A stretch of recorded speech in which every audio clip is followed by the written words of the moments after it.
is for week 9 and 10.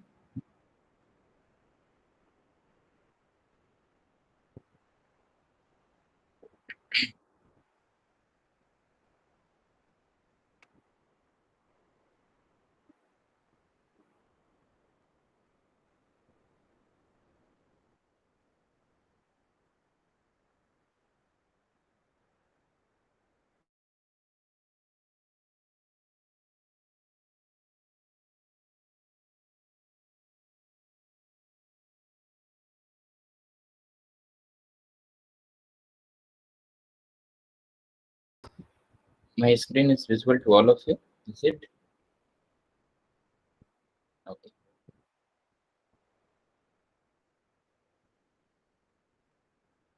Okay, so let's start session now. Okay. So in this week, we'll try to cover week 9 and 10. Week 11, 12 revision session is, I think, done already. Right? So 11 and 12. Yeah, it was covered, sir.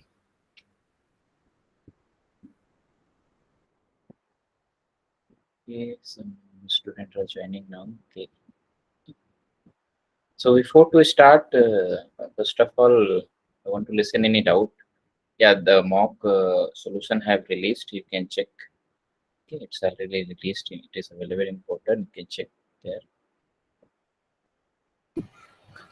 Sir, how bonus will come, sir? Bonus marks. If we do with activity and mock, what like bonus analysis? No, there is no bonus No in bonus. MLF. No bonus is there. Okay. Sir, for mock, sir? Even for mock also, if it is mentioned properly mentioned in the grading document, even I will also refer to the grading document that is prepared, well prepared and structured. So if it is structured, so if it is not there, then there is no bonus mark. Sir, in grading document, it has been given that average of mock should be above 40 to qualify for 2 marks of bonus, sir. Oh, that is that is a grace mark, you can say. That is a grace mark, like some kind of you're getting 38, 39.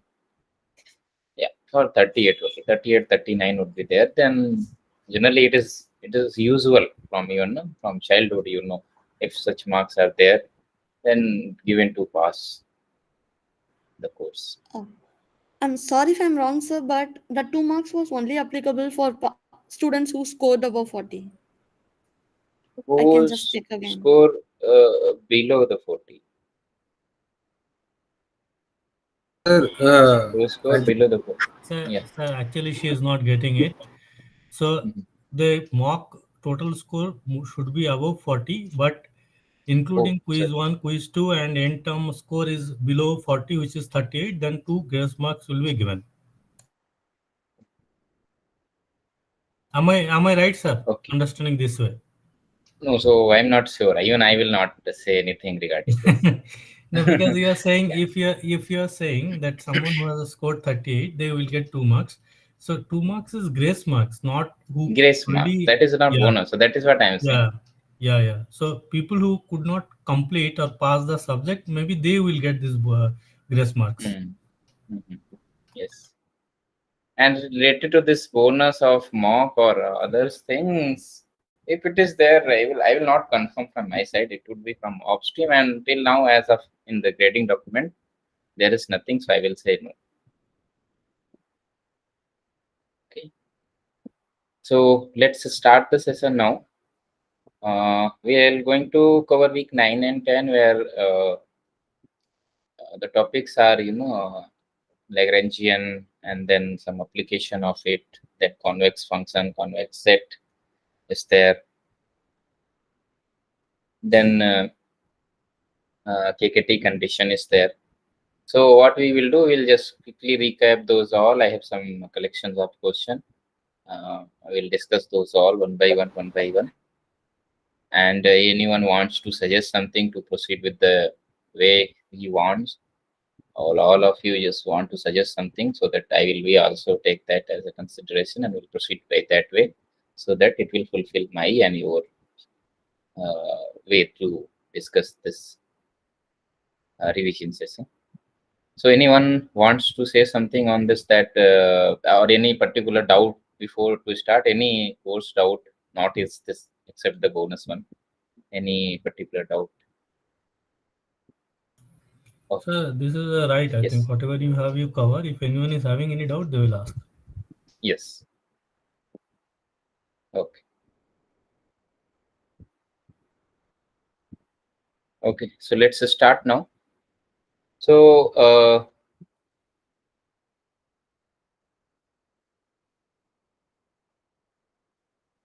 so the thing is, the first one is how the Lagrangian is made. If you see the lectures, lecture 1 and 2, based on, if you have a objective function, okay, fx, and you want to maximize, minimize, or within some constraint. So we are going to see in week 9. So till now you have seen in week 8 or previous week 8 only. The previous is the PCA, other things are there. So in week 9 we have the constraint optimization. In week 8 you have unconstrained optimization, where you have an objective function. So unconstrained optimization means there is no bound. You just we want to get that what is going to be the maxima, minima, or other things. Okay, but constraint optimization is we have some constraint would be given. It's depend on how it could be, like it could be less than or equal to, or exactly greater greater or equal to, less than or equal to, or mean to say within, let's say I have this set and I want to find the max of the function fx within this region only, where is going to be, where is the exact point where the function have the maxima or where the function have the min. So this is the meaning of constraint optimization problem. And to tackle with, there is a Lagrangian method, a good method to do. So how it started, how the Lagrangian is started, or how we'll get a Lagrangian equation, Lagrangian constant, Lagrangian multiplier, the other things are there.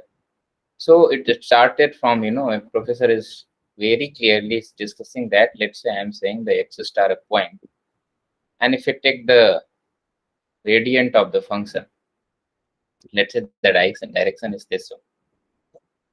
So suppose we are very specifically studying on the minimizing the function. Okay, so this is a constraint optimization, but we want minimizing.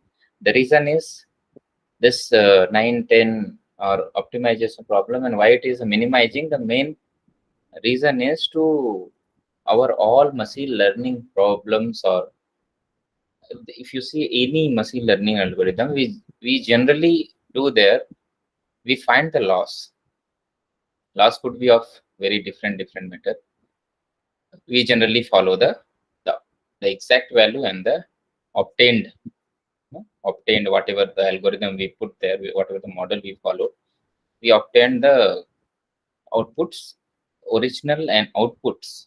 We got that and square them, subtract and square them. So this means that whatever this we got, we want to minimize this loss. So everywhere, if you see all, even the KKT you will see, or maybe here the Lagrangian you see, all are actually minimizing problem. We are studying only the minimizing problem because we are focusing on only to machine learning and only on this, how to reduce our loss, how to minimize our loss. So we'll very specifically studying, and optimization part is very small portion, or mean to say minimizing the objective function. So how we can minimize this function within some constraint. So if you see there, that is professor is discussing, the area is below it is actually called descent. Descent direction means if I will follow this direction, so the function value will be reduced. It is the descent direction. But what is going to be the point of where is exactly point where the function will not now reduce? That is called no direction, no descent direction. What is going to be that direction? Okay, what is that exactly vector where onward you will not get any, now the function is not going to be descent. That is the most minimum point. So to get that, he started saying, okay, let's find the gradient of gx also. And the condition met that if the gradient is going to be in this direction of this, because this is a, this region, you can say this is a feasible region also, which satisfy the constraint called feasible region. That is called feasible region. Means all the points, whatever that is called a feasible point, that is called, and this region is called feasible region. So exactly meeting to the point and in mean to no descent direction and going to be a feasible also. So that is he discussed that this is the direction is going to. So how we'll get this? So this is, see that if this is your gradient of, and this is your gradient of g, and this is anti-parallel. So this case is for for inequality case, and to get the anti-parallel this is, so that means gradient of gx. So this is gradient of fx. This is gradient of gx. So this is we'll use this equation to find the critical points, okay, and slowly get the value of x, so that sorry, the points where it have the minimum value. So this is a necessary condition. This is a necessary condition. Similarly, once you have again the minimizing problem where you have this case only equal to, so the constraint subject, the constraint one is the exactly equal to in that case. So here is the one constraint is there, that if it is less than, then the lambda should be positive. The reason is, see, this is a anti-parallel. I put here minus. Okay, I put here minus. So this should be positive. Then this should be, these two are should be anti-parallel, right? Otherwise, it will be same direction. And now, if this constraint is there, so in that case, we'll get this kind of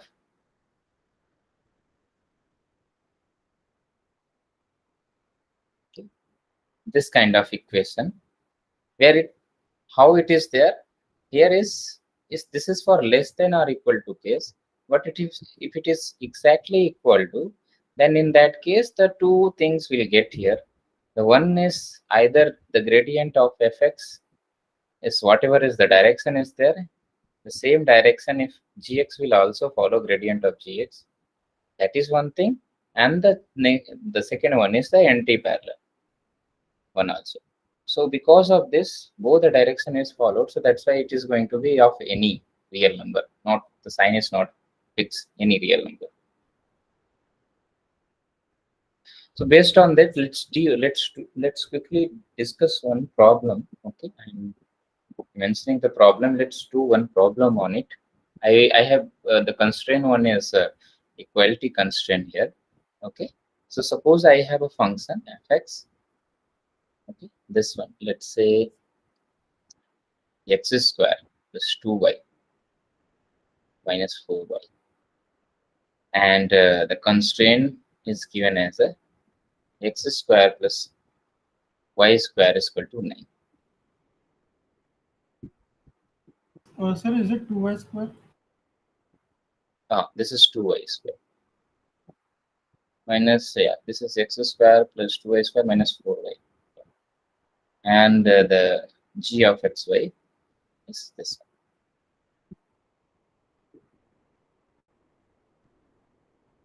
So this is objective function. Let's do this and let me know what is your point where you are getting the minimum. This is a minimizing problem. Subject to constraint is given. All of you try to do in. Should we do this?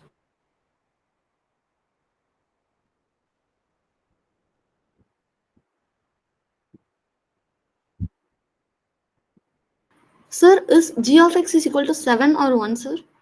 This is 9, not 7 and 1. 9. This is Oh, 9. sorry.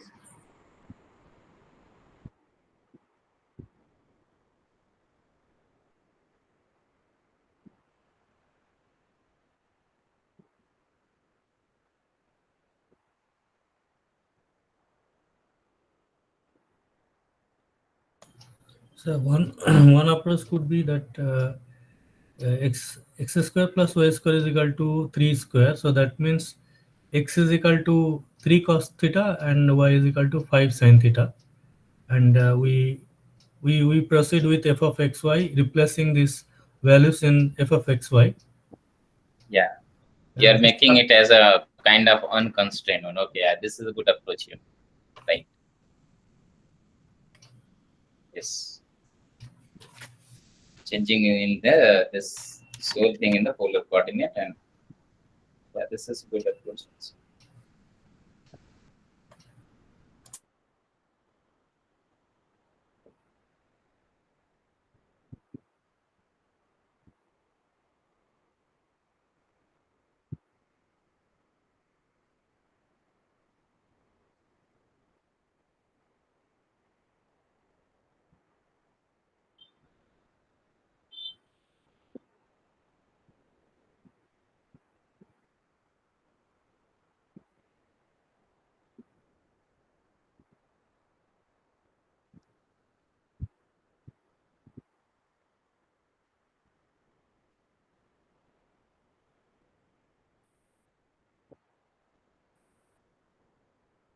If you do it with the Lagrangian, this is be good. So we could complete.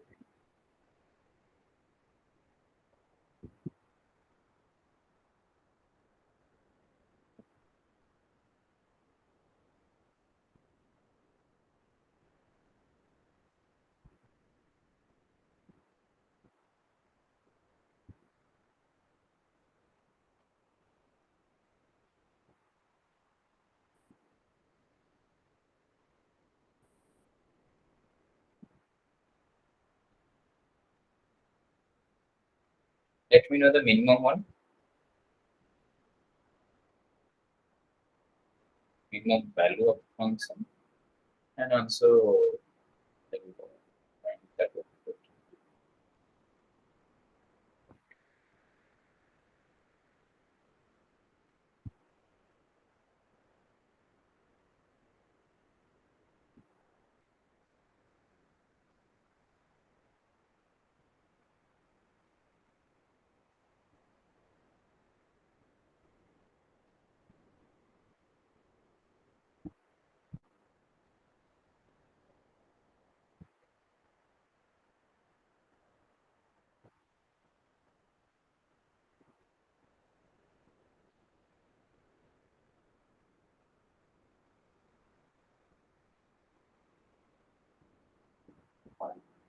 Sir, square root of 5 comma 2, sir.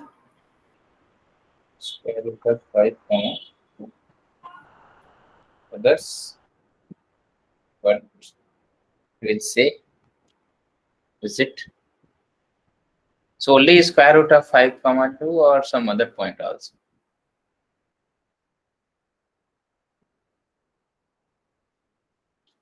Only one point. At one point we are getting some other point. Other point also. 0,3. 0,3 is it? It will go. It will give maximum, right? 0, it is 9. This is 5 plus 2, 4. It is 0, plus or minus 3. 0, And so plus or minus 3, yeah. And for first, it is plus or minus root 5, 2. So what is the value here you are getting, function value? So the thing is that not only getting the points, you have to tell that which one is giving them. Like here is what you are getting here, the value, 5. function value. So this is going to be 5 plus 4, 8 minus 8. So 5 is. What about 0? Let's say 3 I am substituting. So this 6. is 6. Is it 6? Okay, I think yeah, it is 6. So we want minimum. So this is not so. This is going to be the minimum. So let's do now. Some of you have solved. Let's do now. So we have a function.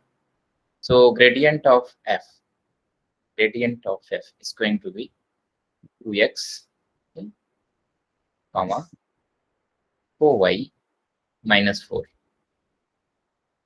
and gradient of g is going to be 2x. So g means here, mean to say you have to send this to this side, and then so this is going to be 2x comma 12. Now Lagrangian follow. Let's Lagrangian here. So this is gradient of f minus let's say I am doing the same as minus lambda time. Even we can remove the minus because this lambda is assumes any sign. So that's why even we can remove. But let's fix this to minus lambda, and this is gradient of g. This implies 2x 4 minus 4 is equal to minus lambda and 2x 2y. So this will give 2x minus, so this will give 2x is equal to minus 2 minus lambda 2. Yeah, this one. So this will imply the first one, the first quadrant will give this. So this will be 2 will cancel out, and so x 1 plus lambda is equal to 0. And the second equation, this 4 minus y minus 4 is equal to minus 2y lambda. So this would be, we can write 2y minus 2 is equal to minus lambda y. So we can send 2, even we can send y. This is 2 plus lambda is equal to 2. This is what we will get here, and this is what we get here. Now from here we start deducing that, okay, let's assume this tells you that, okay, either x is equal to 0 or lambda is equal to minus 1. So if you assume x is equal to 0, so if x is equal to 0, if you substitute this in constraint 1, we'll get y is equal to, means here the constraint is y square, this is 9. So this will give y is equal to plus minus 3. So by this way, we got some point 0, 3 and 0, minus 3. And if we assume lambda is equal to minus 1, so this will be here now. If so if we substitute this lambda is equal to minus 1 in this equation, so that means the permutation combination you have to do. You have to put somewhere there, somewhere here, so that anyhow you will reduce the values. So here it is going to be y, and this is minus 1. So this is going to be just y. Y is equal to 2. So if you got y is equal to 2, again let's substitute in the constraint. So by that way, you'll get here x is equal to, or maybe x square is plus 9, y is 4 is equal to 9. So x is equal to plus minus root 5. So from here you will get the list of points, which is root 5 by 2, sorry, root 5 and 2 and minus root 5 and 2. And this is the multiplier using this plot. So the critical points we got here, the list of points. So four points are there where we got. Now the best thing is, which one is going to be maximum, the minimum one, because using these 4 points, the function obtained either maximum or minimum. Because we are following that condition, no? Either could be the minimum or maximum, like the gradient descent, that where it goes. So at these points, it would be. So if you substitute this one, I think we just now calculated, this gives 6, and these two both, either because the square is there. And we just now check also, this will give 5.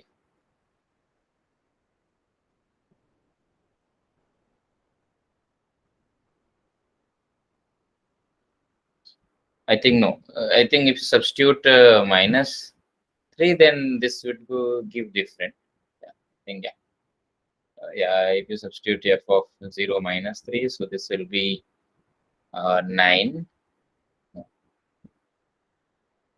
0 plus 18. Yeah, this is going to be 12, so 30. So at some point we are getting the maximum also. Maximum is not only 6 here we got 30. So this point is going to be give the maximum, but we want a minimizing problem, so we are getting minimum at this point. If you check here with the minus root 5 and 2, so this will be, I think, same. The reason is because there is no point of separate x. So yeah, this is going to be 5. So minimum of the function is going to be 5. So what is the meaning of here? The meaning of here is we have this feasible reason, which is of radius, which is a circle of radius 3. So we have this feasible reason. The points are 0 somewhere and minus 3. So, and the points where it attains the minimum one. So this is root 5 and 2. So root 5 and 2 would be somewhere here. Yeah, somewhere here. And in the negative side also it attains. So somewhere here. At this point, function attained the minimum one. So if it is the function is like this, so this could be of, I don't know how it could be. Means here the function, it attained the minimum at here. So let's say this would be a kind of this one. So at this point, function attained minimum, and rest other points it would be maximum or middle. Means minimum would be at these points.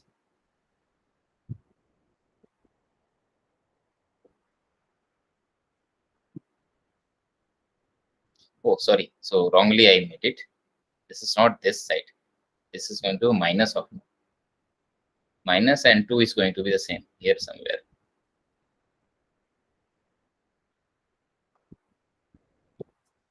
Okay. So this is the constraint optimization. Even if it is no, suppose the case is I made it here like this. So just one doubt. We got x0 lambda minus 1, and replacing lambda minus 1 we got y2. After that, what is the proceeding we have? Like so now you will start substituting. So okay, the in case that is that constant in the constant equation, replacing that x0, we got y is equal to plus minus 3, and that we are calling as a critical point. these are the critical points we got. So similarly, once we got the lambda is equal to minus 1. So Okay. we assumed, right, from here equation, we assumed x is equal to 0, and we found that these points. Now the second part also we can assume that lambda is equal to minus 1, and we got these points using that. And here, how we got? We substituted lambda is equal to minus 1 to the equation here. Or here. And here, how we got this equation? We got equating the gradient, this one. The second argument is this one, and here the second argument is this one. Both are equal. So this means these two are equal, and we solve slowly, and we got this equation in the terms of y and lambda, and we assumed lambda is equal to minus 1 here, not assumed, we got. So we substituted here in this, and by that way we got the y value, and then substituted again in the constraint, whatever the constraint have, y square, x square plus y square 9. So y value we got here, we substituted in that, and by that way we got the x value. So x and y value we got both. So the points are the permutation one, this and this. So list of all 4 critical points is this one. And on these we should to check the values where it have the minimum. Okay. By replacing this in the, by replacing this in the constant equation, we conclude that, or how do we conclude that which is giving the minimum? By replacing means we should to substitute the function we have, we should to substitute one by one, no? Substitute x is equal to 0, y is Okay. equal to 3. Okay. And whatever the function, we got the value. So we got, for these two, we got same. No, for this one, we got 5. Here we substituted, no? This one. We have the function, this one. And we substituted first this root 5 and 2, and we got 5. If you substituted 0 and 3, we got 6. Okay. So minimum 1 we want. So minimum is 5. So the minimum point where we are getting the, the point where we are getting the minimum is root 5 plus minus both. Yeah, plus minus both we are getting. So on 2 points we are getting where the function attained the minimum. This one.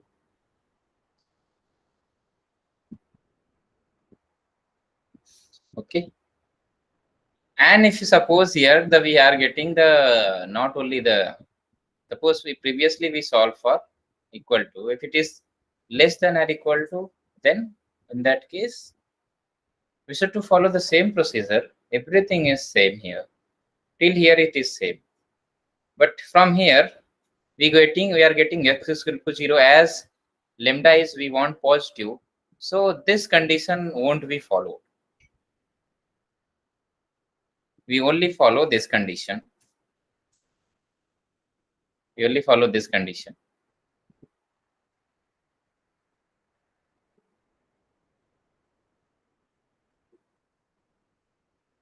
So where the function now, the mean within some region. So sorry. I in picture wise I made wrongness, no.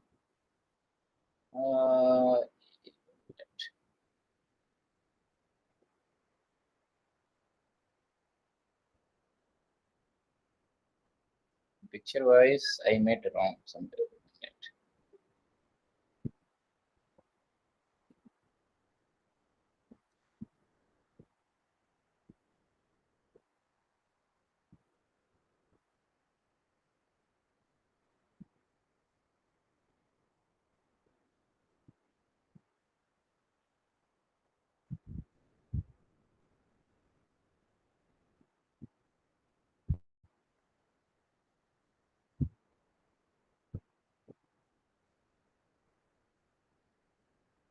So root 5 and 2 is going to be point. This should satisfy, no? I think root 5 and 9. So a minute. This should be on circle, no? Picture wise I made wrong. This should be on circle. Oh, that is what. This should be on circle. Picture in pictorial format I made wrongness. This would be not on the line. This would be on the circle, because the feasible region is not, sorry, I just made a mistake. The feasible region is the line, sorry, this curve. So picture wise it was wrong. Feasible region, we are finding the minimum value of the function which the point where satisfy the point on the line, sorry, on the point on the curve, the circle. Like here, these points are here. 0, 3 is 0, minus 3 is here. Sorry, here. And here. This is 0, 3 and this is 0, minus 3. But we are getting the minimum is here and here. And see the maximum is attending here. Okay. The maximum is attending here, and the function minimum value attends at here. And the case is, suppose if it is less than or equal to, then what is going to be in that case? The feasible region is going to be now the whole area. This one. This one. Now the same we have to follow the steps. If it is less than or equal to, lambda should positive. So this will not be the condition here. This only we will follow this x is equal to 0, because here when it will be 0, this portion is 0. If it says lambda is positive, so in that case the only possible case is x is equal to 0, and x is equal to 0. By that we are getting only two critical points, 0, 3 and 0, minus 3. So the function attain. So in this case, what is going to be answer? Anyone can tell? What is going to be the answer here?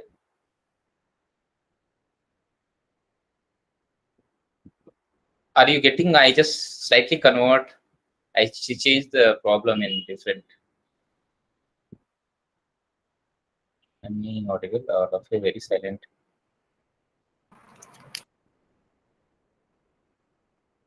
Not, Can you repeat the not question? getting the problem, Kiran or anyone? Sir, can you repeat the question? Sorry. Sir, can you summarize what we changed in the problem alone, sir? Yeah. Let me. Yeah, that is what I started thinking. Maybe many of you didn't catch it. So previously, let me change the problem here. So previously, it was this one, and I will make a separate problem for this. Yeah, So okay, this got is it. So now I am changing the now problem. the Slightly. whole circle is the feasible question, right? Yeah, previously it was on the circle. No, so this, if you see the graphically, this problem is we have this constraint which is a circle, where we are finding the minimum one is at these points.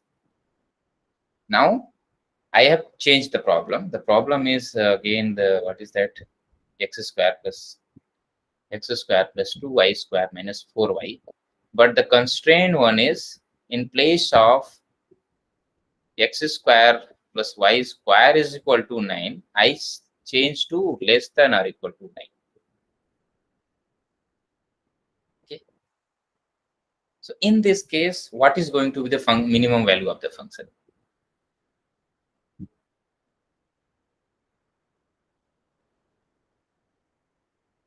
In this equal to case, we got minimum value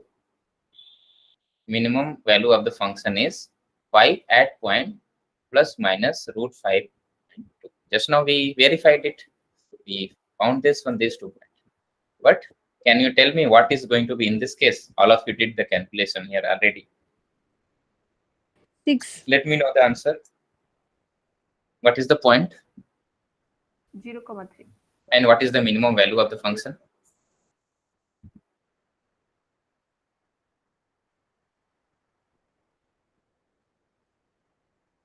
It will be 6, no? Minimum value of the function. Okay.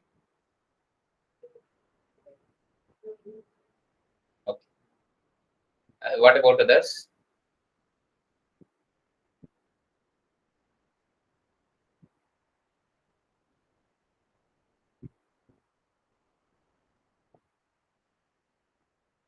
Okay.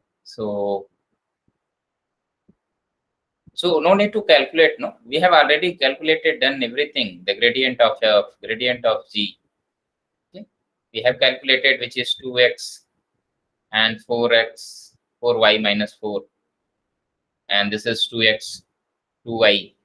But here minus lambda 2x 2y is there. So when we equated to this one, we got a equation. This one and this one we equated to, we got x 1 plus lambda is equal to 0. And if we equate these two, we got here, what is here? We got, if we equate to this one, y 2 plus lambda is equal to, we got this one. This and this will give this one and this one will give this equation. So from here, it says that either x is equal to 0 or 1 plus lambda is equal to 0, which is lambda is equal to minus 1.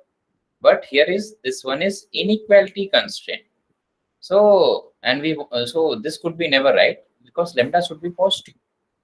So we'll only follow this one, that x is equal to 0 going to be. So by that way, if you substitute in the constraint one, we got already, we got means here x is equal to x square plus y square is equal to 9. If you substitute x is equal to 0, we get y is equal to plus minus 3. So the point is going to be 0 and 3 and 0 and minus 3. Only this point, only 2 points will get. See, slightly we change this one to less than or equal to inequality, then only 2 points, two critical points will get here. This will not work here because lambda is positive, we want. So by that way, if you substitute the function, we have already calculated, this will give 6 and this will give 13. So, Sir, Hmm. sir, how is the inequality case f value greater than if it was equal, sir? Because even in this feasible, it is sorry, sir, this got confused. so here now the graphically the feasible reason is now, previously it was on circle, but now it is this reason, full reason. And the function attained the minimum is at, I think, where it is 6 is attending here, 0 and 3, and the maximum it attained with this at this point. So it is not within inside the point, it is not attending, it is attending only on here.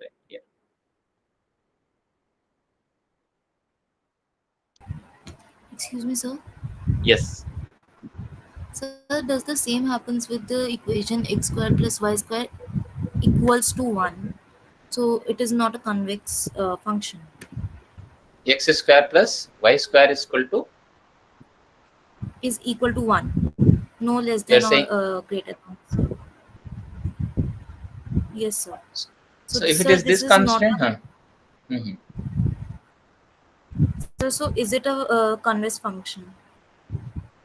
this is not a function. You will talk about the convex set, because this will give a, you are saying this is not a function. How? This is the equation, no? This is not a function. So collection of point will give a set which is a, so this is not a convex set, not a convex set. This is not a convex set. Here the points are this on the circle. And why it is not convex? If you take one point here and any point here, if you connect these two, this is outside the set. So this is not convex.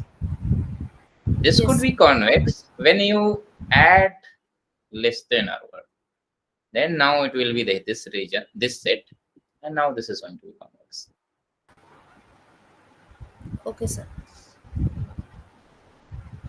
So this is the problem, interesting problem, which I found to be discussed with the equality and inequality. Yes. So one doubt in this, the actual problem, you got 2 point which is having minimum value as 5. So Yes. we have to take both the point as, I mean, what Both was the points. conclusion? Yeah, okay. So conclusion is you are getting the minimum value of the function at 2 points here and here, at 2 points. Okay. So Which is on the circle. So there is a possibility, not you may not get exactly on one point. There is possibility at so many points you get the same value of the function. This could be minimum also. The same minimum value at not only one point, maybe more than one point. As here it's happening.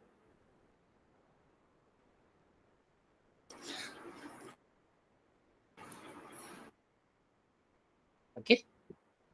yeah, sure, got it. Still doubts are there?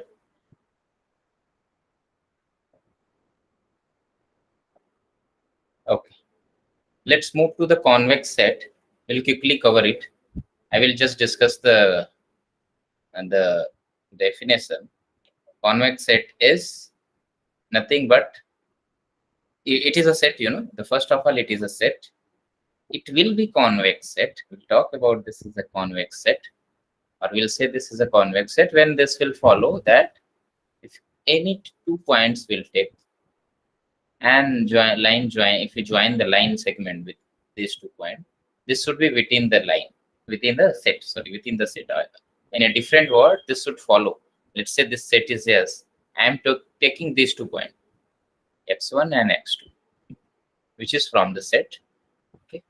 So it says that lambda time x1 plus 1 minus lambda time x2 should be within the set, where lambda belongs to 0 to 1. See this represent this line segment only. So if we change the value lambda 0, 1, 0.2, 0.5, it will give one by one the all points. and it tells you that all point within the set means joining these two. So line is nothing but a collection of point, right? This is a collection of point.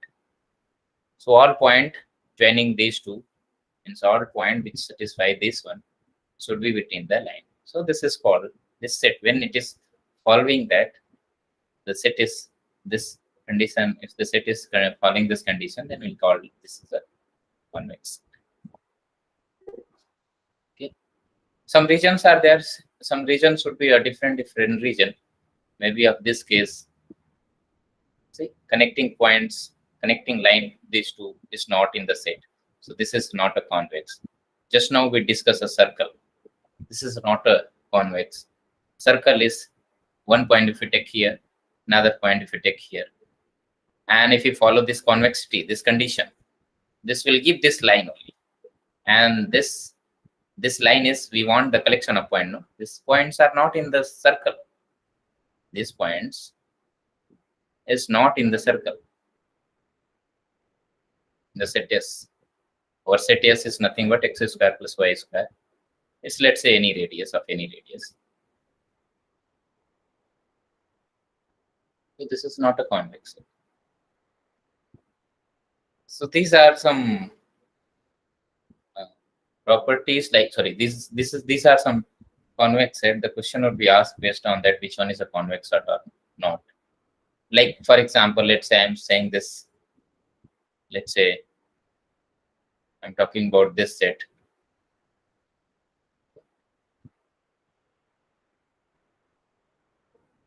Let's say a set is formed by this way. Let's say this set, but also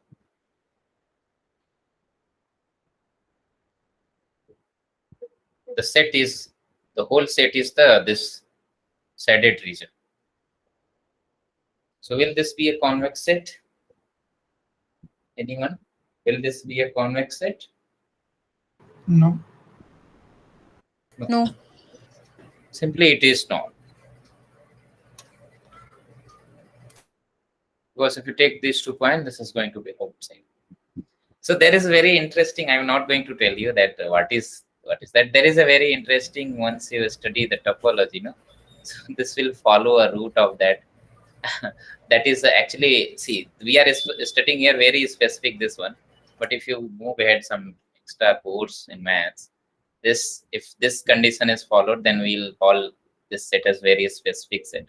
Okay. So but I just got this point, that's why I'm saying, but this set is not a convex. So there is, yes. So now with the epigraph test, this one you are calling as not a convex. So we have this double derivative for a single variable Till function. now, I didn't started the function. I am saying for set only, for set only. Okay. Now Okay. we'll slowly start the. Now going to tell what is a convex function, and then there are 4 definitions. See, one by one, 4 definitions are there. By that way, we'll discuss means which one is a convex function or not. So like now we see just now seen the convex sets. Now we have functions. This could be of any, either it would be R2 or it's depend on this.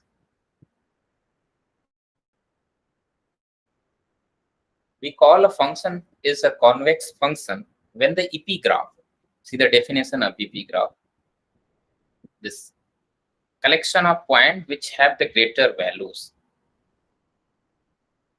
Epigraph should be a convex set. So what it means that, let's say I have a function fx. So let's say I have this function, a graph of the function is the epigraph. If you first draw the graph, epigraph is nothing but your graph of the function. Like, you know, if you have a function, if you have any function, let's say fx is equal to x square, if you draw the graph, it's needed one more dimension. If you substitute here the values, it will not give you the output. Also, you have to collect. That is what it says. The collection of inputs and collection of outputs. That's why one dimension is added extra. So graph, once you graphing, the epigraph is nothing but your graph of the function. So this is the graph of a function. and the graph of the function. EP graph means this portion. See, the values are actually greater. We are collecting those points. We are collecting those points which have greater value of the function. So which is this one. And if this set is convex set, then our function is a convex function. So like x square is a convex function. Or maybe of this difference either with this condition, e power x. E power x, the EP graph is this going. This is a convex function. What about this case? Logarithmic. Is this a convex set? Sorry, convex function? Anyone? No. No. No. It is not. If you take the outside of this all, the EP graph is going to be like this. So even it's very this way. So if you take the points here and somewhere here, this is not going to be a convex set. So logarithmic is not a convex.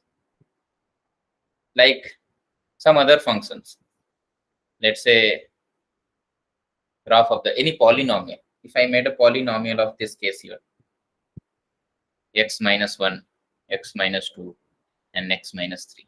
If you graph the polynomial, the roots are here and here and here. So function would be of this case.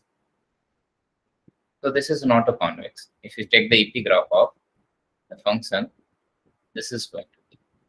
This is not a. This polynomial is not a convex function. Simply the EP graph, if you see of it, this is not a convex set. So by EP graph, sometimes your problem would be easier. The reason is once you able to draw the graph. If you easily draw the graph, then EP graph is nothing but the collection of those points which have the maximum, greater than function values. And now collect those all, and that set is going to be a convex or not, you can decide. So this is the first definition through EP graph. There is a second definition, which is this one. If you have a function, and we'll call it is a convex function if this condition is followed. Means here, if this function value is there, okay, I am taking 2 points from the domain x1 plus 1 minus 10 x2. This is the condition of the convex set, right? So if it doesn't matter, this is I'm taking the condition inside. If this condition is less than or equal to the outside of this,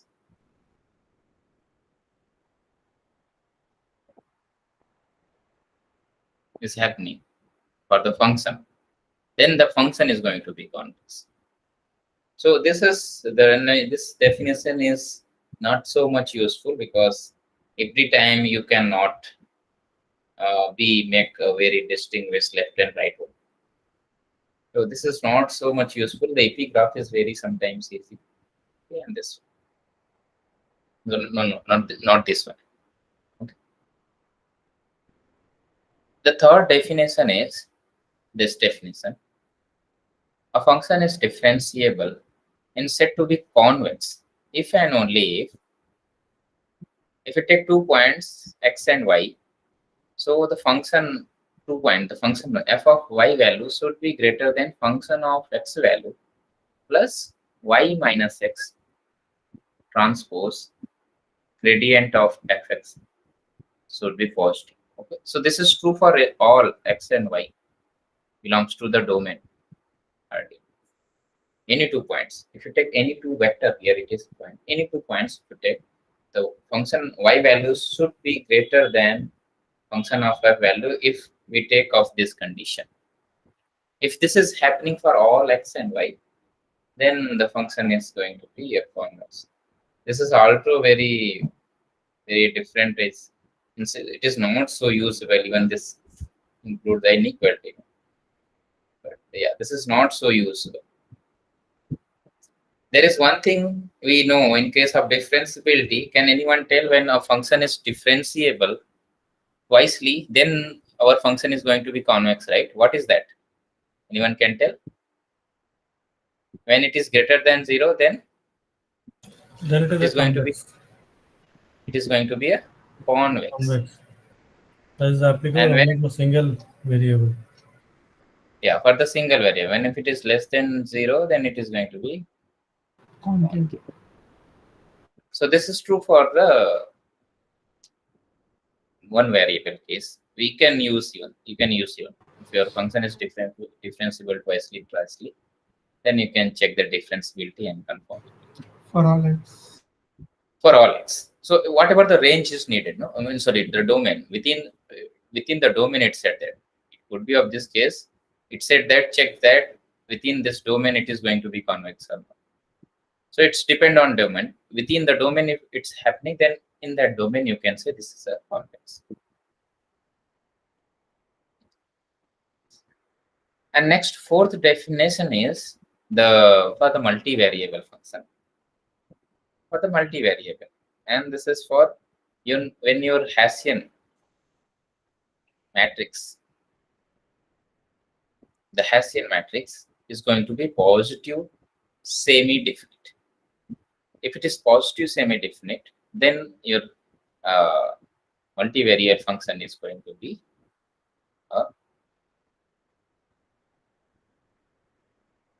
even multivariable. Even these all are actually true for multivariable. This is also multivariable. This is all for multivariable. This is all for multivariable. These all definitions are also true for multivariable. But you can use this one also to check that if your function is multivariable. So even this is for one single variable. But if you have a multivariable function, you can follow this condition that you can find Hessian. Hessian is nothing but for a two variable, this is going to be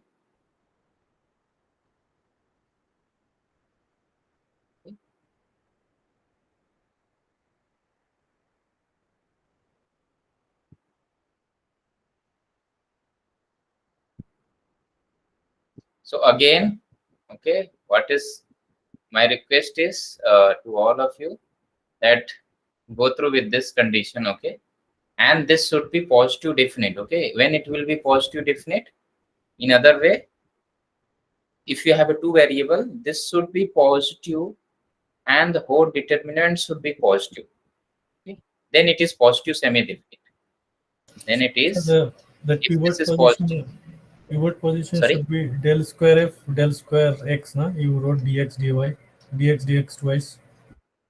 So here is this is going to be this is also del square x del square f.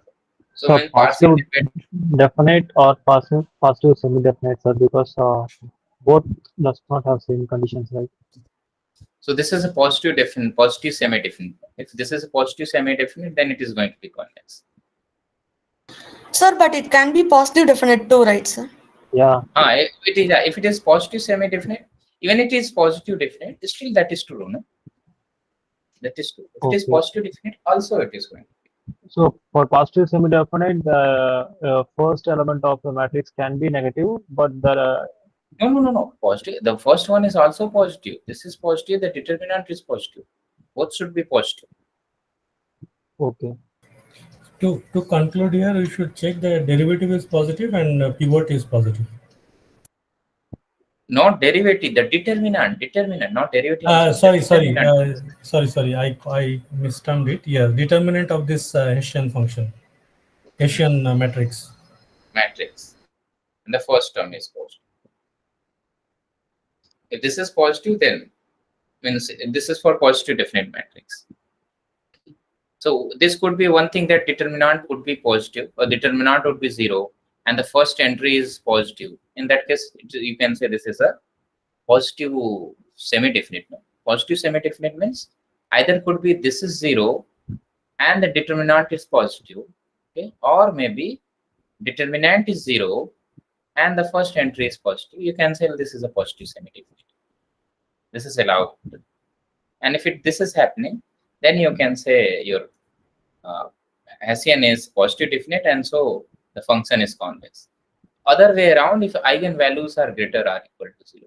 So sometimes the problem is no, sometimes your Hessian is a kind of contain some variable type. In that case, how we'll find the eigenvalues, this could be a difficult case. So you can follow the property of the first entry is positive and the determinant is positive or equal to 0, or positive or equal to 0 the first entry. Based on that, you can easily conclude. Getting my point, right? Sometimes your entries contain some variable. Yes, sir, got it. So in that case also, but still you have to work on that, right? So in that case, the eigenvalues method may not work. Maybe it could be difficult. So you can follow that procedure. That first entry is positive and the determinant should be positive or equal to 0. First entry is positive or equal to 0 or determinant. So here it is becoming three scenarios, right? The derivative is positive, pivot is positive, then pivot is 0, and derivative is positive, derivative 0, Both pivot are is positive. that means both are 0 sometime or 1 by 1 is 0. Three scenarios is becoming. So both are 0 is both are 0 even. In that case, very specific. In that case, what we can say, both are 0. Determinant is also 0 and first entry is also 0. So in that case, we have to proceed with check with the eigenvalues. I am not sure about it. I have to check. Okay. But yeah, one thing is anyone is happening, positive and 0, positive and 0. This will be easily you can do that. Okay, you can decide. Both is 0. I have to check even the first entry is 0 and determinant is also 0. So in that case, I have to check. Determinant is 0 means what? One of the eigenvalues is 0. But still the further investigation is needed. No? So then you have to think more. Then you have to do eigenvalues. Sorry, you follow the eigenvalues, substitute some values, check that where it's happening. So further investigation is needed. But anyone is 0 and non-negative is happening, then in that case it's easy. Right? Like if you remember in the double derivative, your maxima minima case, if the third derivative is also 0 or double derivative is also 0, in that case what we'll do? So then the further investigation is needed, then you cannot decide easily. Same case is also happening. You have to be careful in that case, but don't worry, this is a very vague and don't need to worry for this, but you have also to worry for this when anyone is 0 and positive. Means I mean to say my emphasis on sometimes you get the Hessian as a variable type. So in that case you have to follow that where is positive, where the determinant is positive, you have to calculate that. Where when it is positive, when this is positive, according to that you have to decide is this going to be positive. Sir, can you solve some numericals on it? So like take some examples. So even this one, let's say even I directly jump to the Hessian one. Let's say I have this Hessian.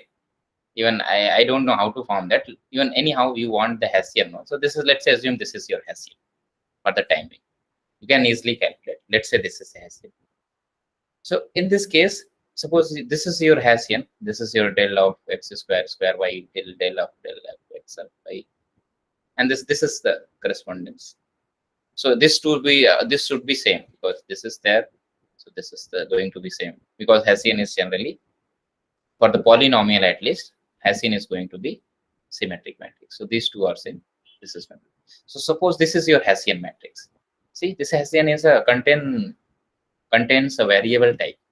So in this case, I want this is positive and the determinant should be positive. It means your x should be 0 and the determinant, which is multiplying this and this, so which is determinant of h is going to be x square y minus y square. This should be positive. So it says that the Hessian should be positive. So if it is variable is happening, so this should be positive for all x of. So this is the reason, no? It's if the domain of the function given as some domain is decided there. So that means this is positive means here x is positive, and here this is positive means x square y should greater than 0. By that way, if your domain, whatever the domain in the question is given, within that this is happening positive both, then you can directly say yes, our function f is positive. Sorry, our function is convex. If the domain is suppose given whole R2, suppose I am saying the function is, or function fx is R2 to R is given. In that case, x is could be negative also, right? So your function is in that case is not convex, because this may negative, because x may be negative. This could be less than also, means this could be negative. So your function is in that case not a convex. But it is suppose a very specific is given, your function is given as 0 to infinity, and maybe also which make it positive, or maybe of even 0 to infinity. Both are 2R. Means here the set is given as R2, R plus 2 square, means both are positive, 0 to infinity, 0 to infinity, 2R. If your function is given on this domain, so in this domain your function is convex, because x is always positive, and this portion is, you have to check even when it is positive. Maybe you can make a bound on it. Both are positive. Maybe I will make this, something is needed so that this will be positive. You have to check, means anyhow you have to check it. Okay, are you getting what I mean to say? At least all of you are getting it or not? The main Yes, sir. standpoint. Got it. Because So what- making the question is sometimes difficult. Yes. So first thing is to conclude to convex or not, the determinant must be positive or Must be positive. or zero also may cause a convexity, right? Make a cause a convexity. But negative is never allowed. Negative is never allowed. Negative is never allowed. Hmm. Negative that is never happens- allowed for even negative is never allowed for at least for the first entry and the determinant both. So both zero maybe it is a convex, and positive is always convex. Both value 0. Convex. Right. Totally. Let's move to the next further things, some properties of the convex function. Okay, these are some definitions. Let's quickly move to this. Two properties of the convex. I missed that: intersection and convex hull. These two things. So intersection means if you have some set of convex sets, you take the intersection of these are, that is also a convex. This is a property. And convex hull is a different thing. That is actually, what is a convex hull? Convex hull is actually idea to making a convex set by given some set of points. So what is that? Let's say I have some set of points x1, x2, let's say x3, 3 points I have. So there is a called a convex combination. There is a word convex combination. What is a convex combination? Means I can take some parameter lambda time x1 plus lambda time x2. I took some parameters lambda 1, lambda 2, 3. Okay. And using this, I'm making a this is called a lambda time x1 plus lambda 2 x2 plus lambda 3 x3, where these lambdas are lambda 1, lambda 2, lambda 3, or belongs to 0 to 1. And not only 0 to 1, it's not only 0 to 1, the sum is going to be 1.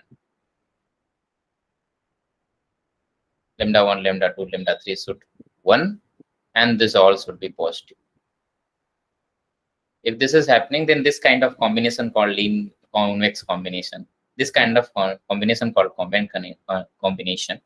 And if I will collect all these points, lambda 1 x1, mean to say I will change the values of lambda, right? I can change and I can connect all points here. This set is called convex hull. Means how it made, but it made by 3 points. It made by 3 points. For example, I have, let me make an example here. Let's say I have this 3 points. X1 is this one, X2 is this one, and X3 is this one. So let's take the all possible convex combinations. The convex combination is going to be this one. If you geometrically see, the convex combination is going to be all these 3 points are going to be this. This is the convex combination becoming. It means this is the convex combination. That is the convex hull is your this region. This is your convex hull. So using these 3 points means I have previously I just given 3 points and said that okay, make the convex hull. So the convex hull is this one, which is a convex set. The convex hull is this one, which is a convex. That is the idea. Means I have some finite points is given. Using that I can make a convex set, and this is the idea to making it. So it doesn't matter. So mean to say that is this is just knowing it, that I have some counted points, and using that I can make it. So these are some idea to know it. Okay, the convex set, convex hull, intersection. The main thing is to next is some property. Means once you know the convex thing, then convex function R, which have some 4 definitions we have seen. But let's see some properties because some question would be asked on that. So I think this here it is. So once we know the convex functions, so there are 3 properties. Okay, and one use of the why we are studying this convex. Why we are studying this convex function? The convex function use of it is going to be, the reason is this will help us to find the global minima. Mean to say, if your function is convex function, if your function is a convex function, then a local minima become a global minima. Or mean to say, if let's say this x point is where the gradient of function is 0, okay, then x star is going to be a global minima point.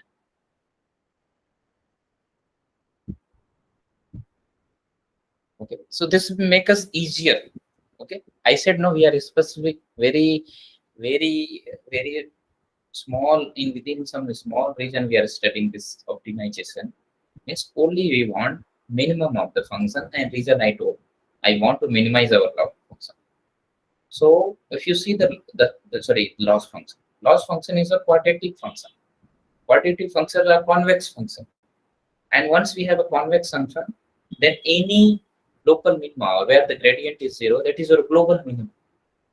So see how much beautifully this convex property used in the reducing our loss function or to understand our loss function.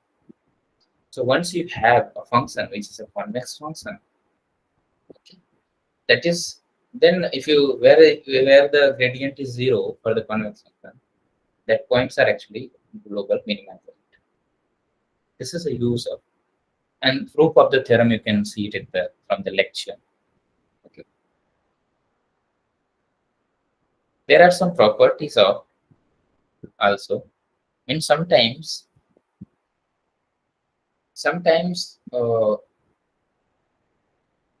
a function would be given, okay, and the function was very tedious, not able to get that function is a convex or not. But we can break our problem in different form, or maybe some composition form, so that we can conclude that function is a convex or not. So suppose by chance of this case, let's say this function is given. Let's say I have this function is given. This is a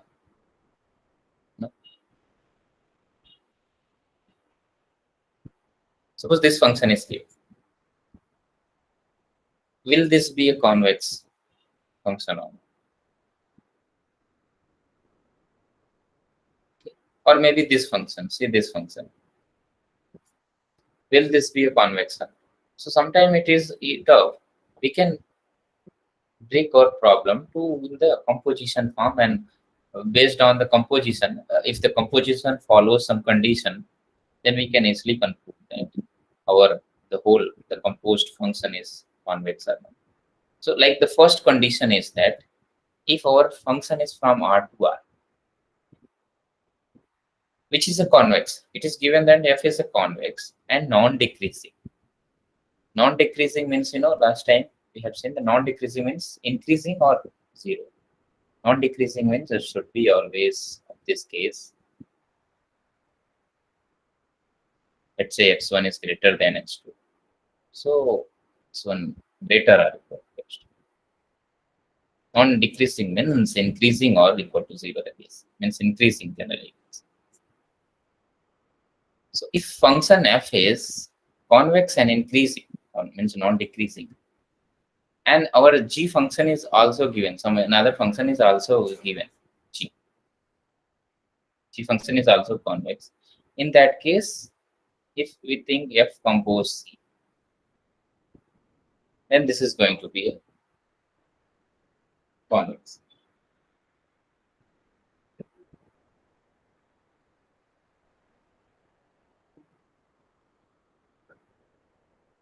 F compose c. Yes. In that case, f compose c is going to be a convex.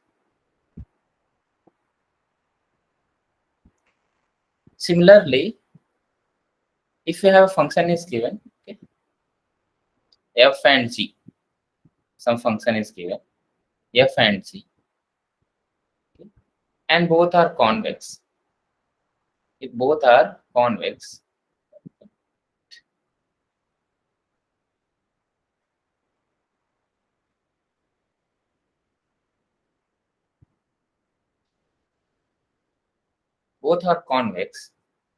then the linear combination is also going to be.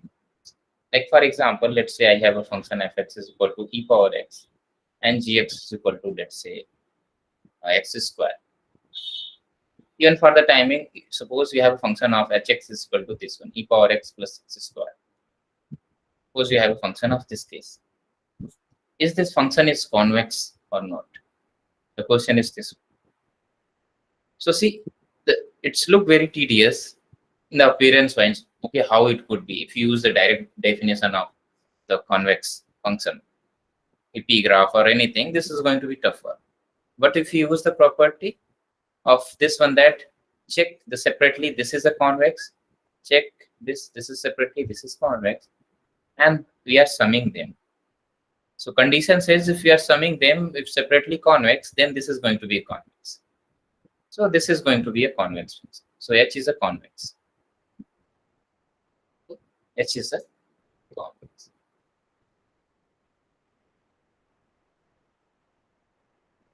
One more property, very interesting also, that if our function is f is a convex and g is linear, in that case composition is also convex. But it means that, let's see it by example.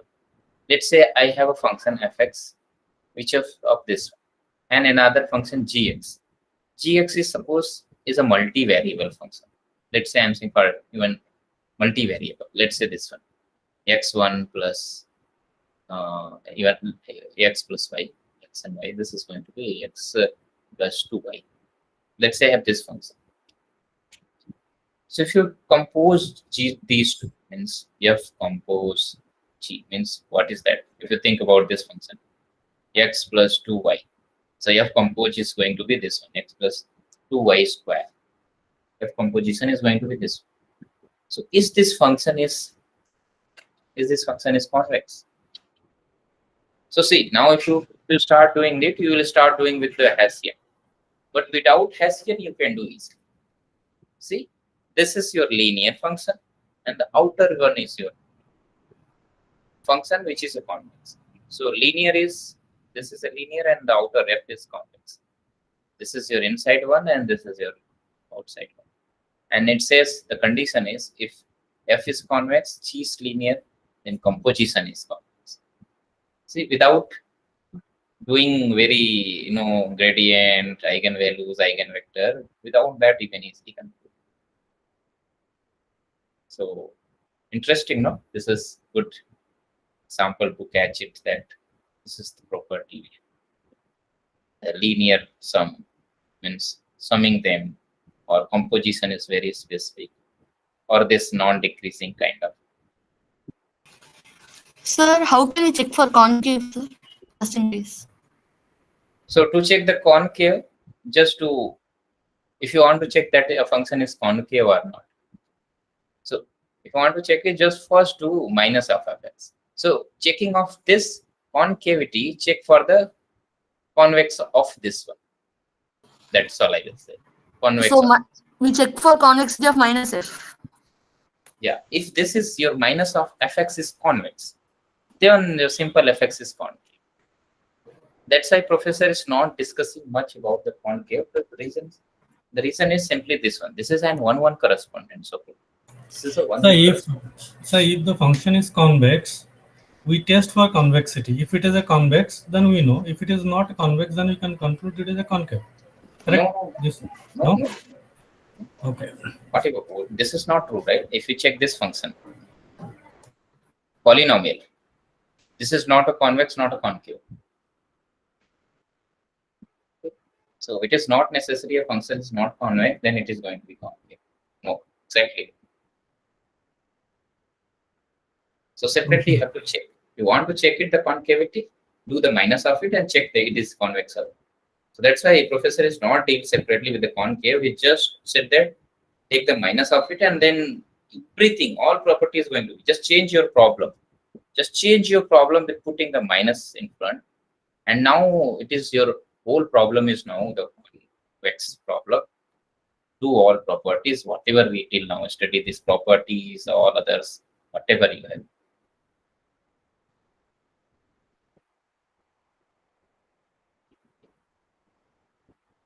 So these are some interesting properties of the convex.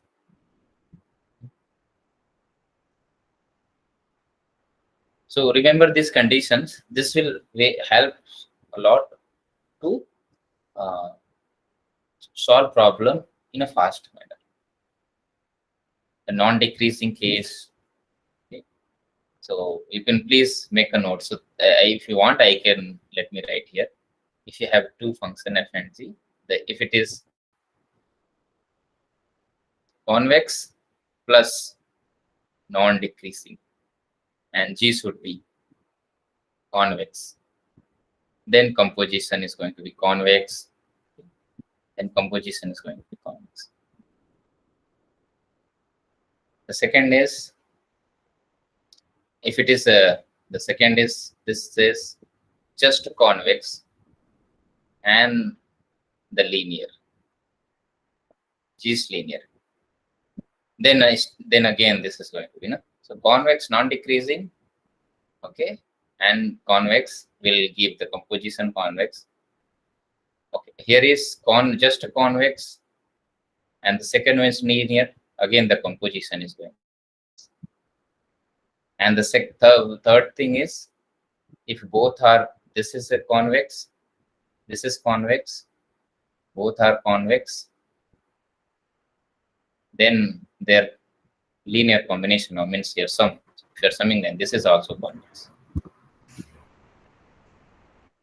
So three conditions are there. You can remember using these three properties. Very many problems could be done. You can break your problems.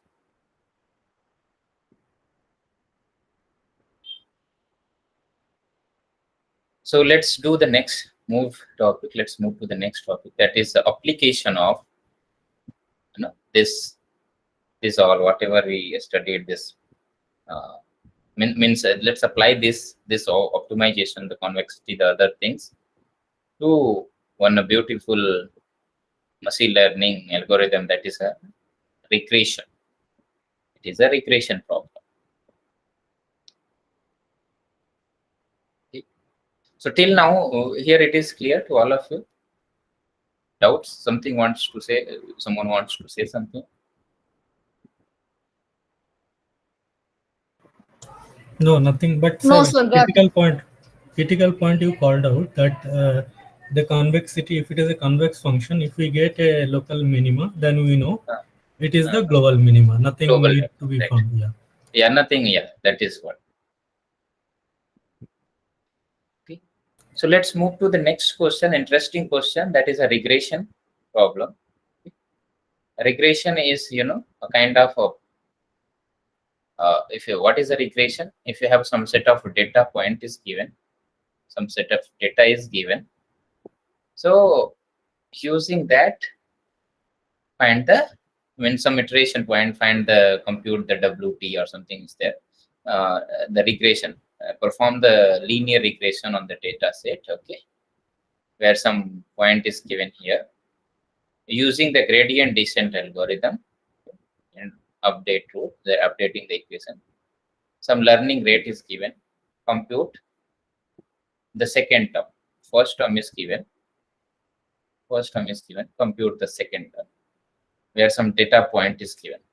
So before to start, what is a linear regression? So linear regression is nothing but, what is a machine learning? What is a this machine learning algorithm? Means you have some data point is given. Using that, the regression is actually we will try to compute. We usually will try to build a function. We will, using this data point, try to build a function, linear function, W transpose X. Try to build a function fx. Are you able to find a function fx? Okay, when you, let's say I am giving some other output, 5 and 6, let's say here.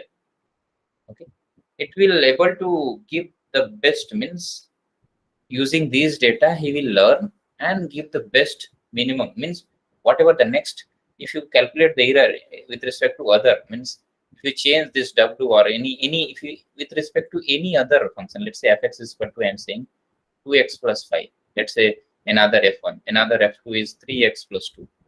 Okay, so can you able to find the best linear function, so that when you substitute this will give the minimum error. That is your linear regression, means I will try to find the function of, so that it will, when we give some input, it will give whatever the output you will get. If you have the original data, if you subtract that, that is give the minimum error. That is your linear regression. We'll try to find a function which have a linear kind of, this kind of. Okay. That is your linear regression, it is called. If you see the professor lecture, that is he is discussing. I want to find the best f. How I will get this f? So he's saying, let's find this f by the gradient descent algorithm. He's saying, let's find this gradient descent algorithm. So the question is based on this. So some data is given here. Perform the linear regression on this data set. Okay. Okay. And some w is given. Sorry, so perform the linear on data set. The first w is given. W is given as 0.2, 0.2. This w is given. You're using the gradient update, gradient descent algorithm. Okay. The learning rate is also given. Compute the next w. Compute the next w. So all of you try to find it. How you'll find it? This is exactly your solve with this problem.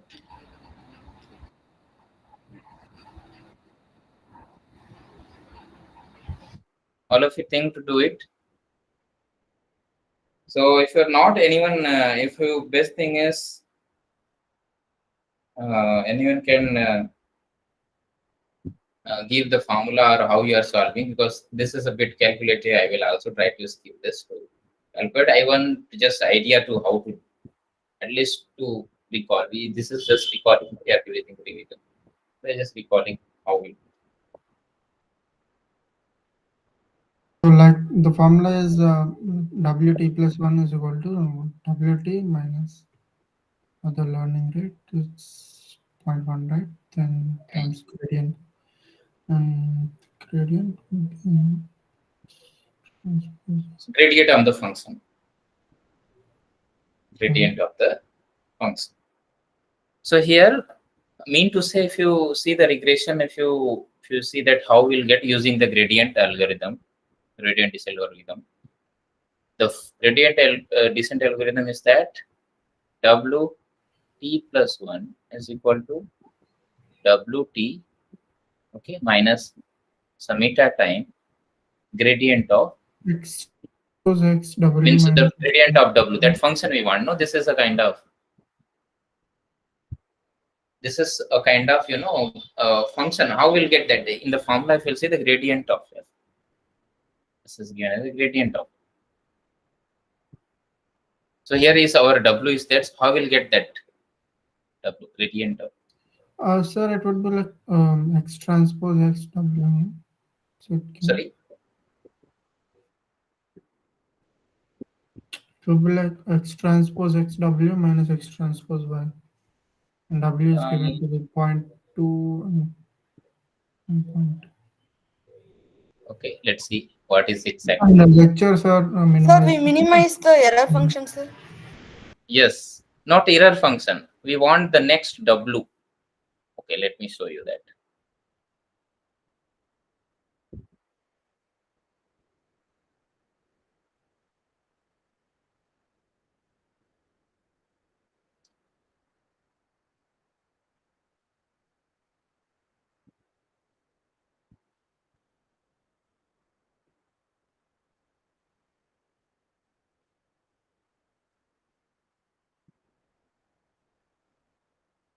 Yeah. Oh, that is your inside here. No. Okay.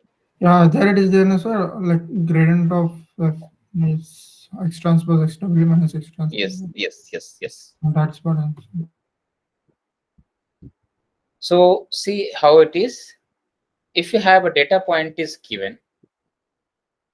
So see here if you want to find the, so here is gradient of f and t is there. Let's say gradient of f and w. This is the we want here. Na? We want to find for t is equal to 2. You have to calculate. So here means W2 is equal to W1. So this is not transpose. Sorry, this is not transpose. Your W1, W2 is there minus eta time gradient of f and the W when it is. And here is your W1 is given. This is for t is equal to 1. Your W is given here. I want this gradient. Sorry, this gradient. How will get this gradient f? How we will get this gradient f? Learning rate is given here already. See the learning rate, which is eta. So eta is given 0.1. Okay, W is given here, and the set of data point is given here.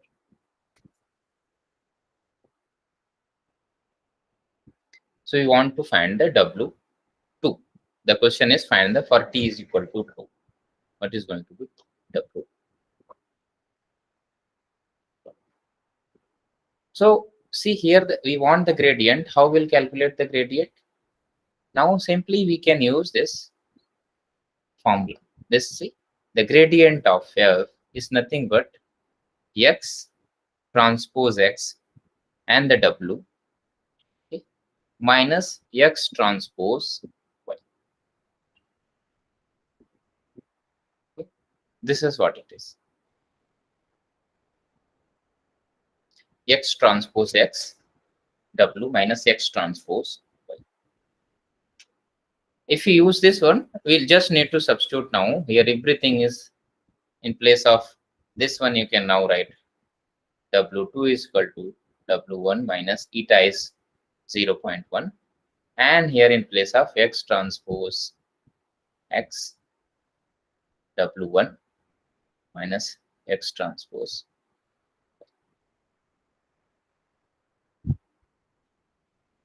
That's all. So how we'll get what is our x here? X is here two-dimensional data. X is two-dimensional data. So let's calculate this all X. You can calculate all this X here. This is our X, right? 1 and 2. So I think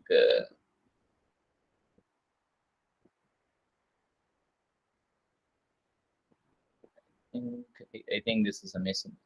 This is 3 and 2.5. Okay, so sorry. So this is 1. So you can collect all X here, which is 1, 3, 2, 2, 3, 1. So this is your X. And now what is your Y? You can collect all Y here. 4, 4.5, 5.0, 6.0. Now you can find X and X transpose. Sorry, X transpose and X, which is doing the matrix multiplication. The transpose one is this one, and this is, you can calculate X and X transpose. You can also calculate X transpose Y. You can calculate Y is your already here. This is your Y and this is your X. And you can calculate transpose Y.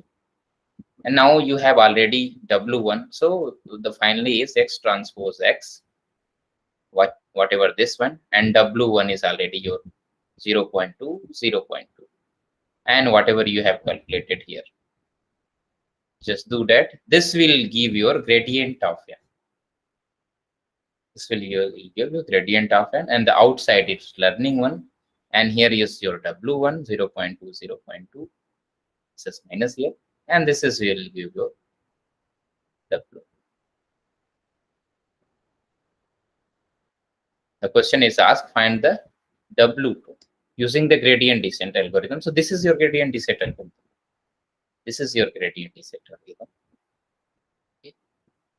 So the problem is what is asked here. So you are building our this linear function. We have some data. We are using or we are learning by this data and building a linear model. So this equation fx is equal to w transpose x plus b. This is a linear regression equation. Linear regression. Okay. Actually, this problem. So here it is. So here it is for only for W transpose X is equal to, because B is not mentioned here.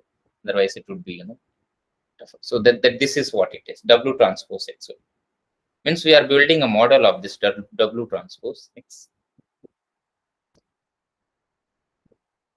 Even here in this case we are achieving B is equal to 0. It doesn't matter. Yes. Okay. So in reality, the B is some special consideration if we need to outside the. No. It is in reality. It is given as a this is called a kind of bias also, and you have to calculate it. Within this, it is actually substituted and calculated. But the professor is discussing for this one. That's why it is not calculated. So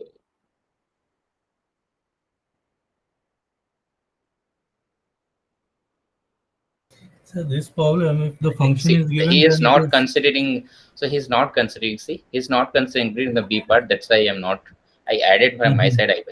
Otherwise, we are finding the linear function of this case. Okay. That's why. If it is added, no. So it is not a different method. We have to consider it, and everything is followed. But that is different. Not different. It will be added somewhere. One is there, and all steps are going to be same. I have to check you on that. But this is how it is. But the problem is done for without this B. So we are finding. This problem, if it is given with a function, then it is very easy to calculate. But is given with a raw value, it is difficult to derive. Or if it is given as a data wise, no. If it is a given data wise, then you have to find the gradient of by this formula. That's all it is. You have to find the gradient by this formula. Gradient of the function. And everything is going to be same now. Once you find the gradient, then this is the gradient is calculated. So if it is in data wise it is given, then gradient is going to be have to find it. Otherwise, it's calculated.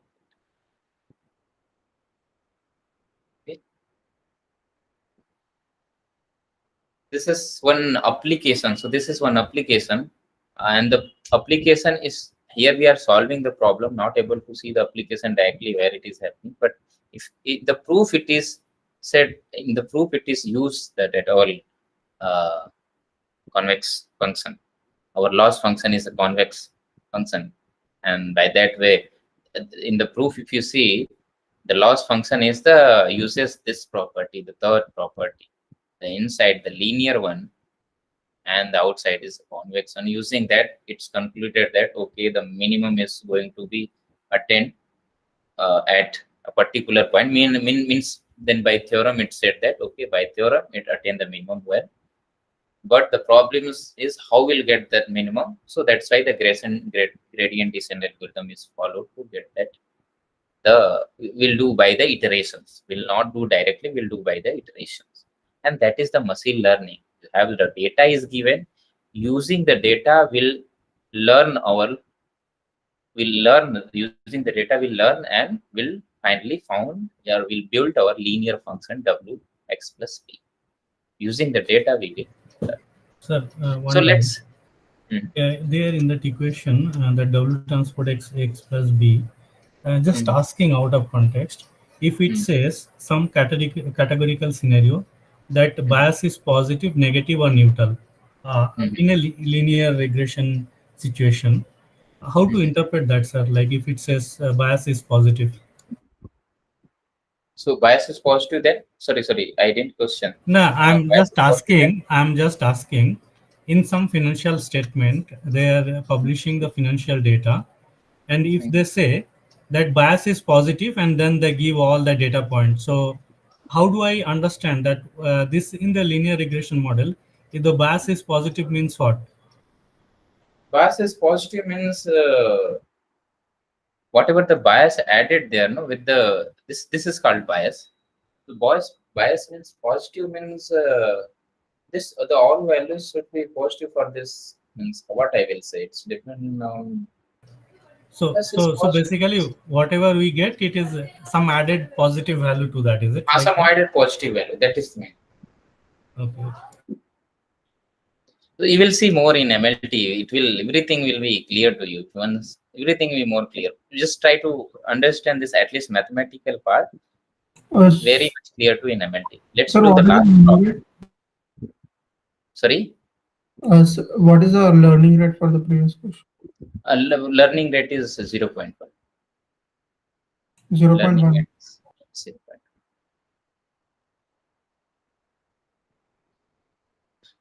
Let's discuss the last topic, is KKT. Let's discuss quickly. I have one problem on it, and then so KKT is, as again when we are very specific, we have some function, okay, which is a minimizing problem with some constraint GIs, maybe it called up less than or equal to, subject to constraint this one. I could be more than one, means the constraint would be one or more than one. So you can say this KKT is correspond to is a kind of extension of the Lagrangian. But everything is same. If it is less than or equal to, your multiplier should be positive.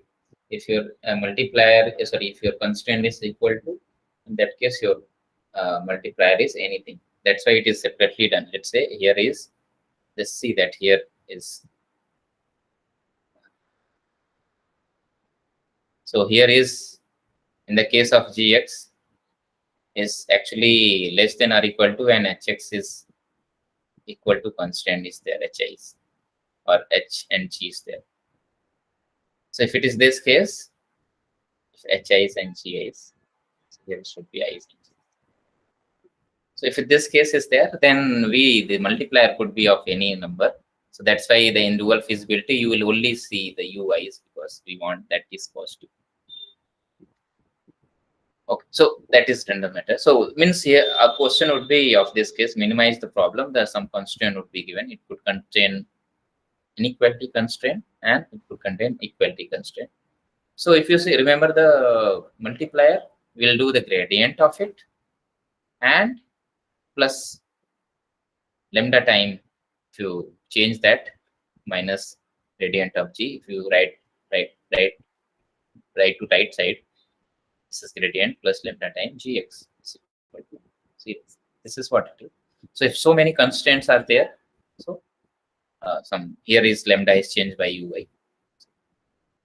This is called stationary condition. So stationary condition is going to be gradient time fx, and this some u times gradient of gx. And if it's say by equality constraint is there, so in that case vj is gradient of hx, and all will add them, they equal to 0. So this is your stationary condition. This is called Lagrangian equation also, you can say that, right? This is your Lagrangian equation. This is your Lagrangian equation.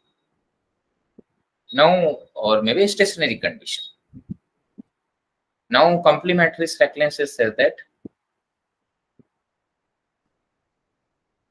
all ui's should be equal to 0.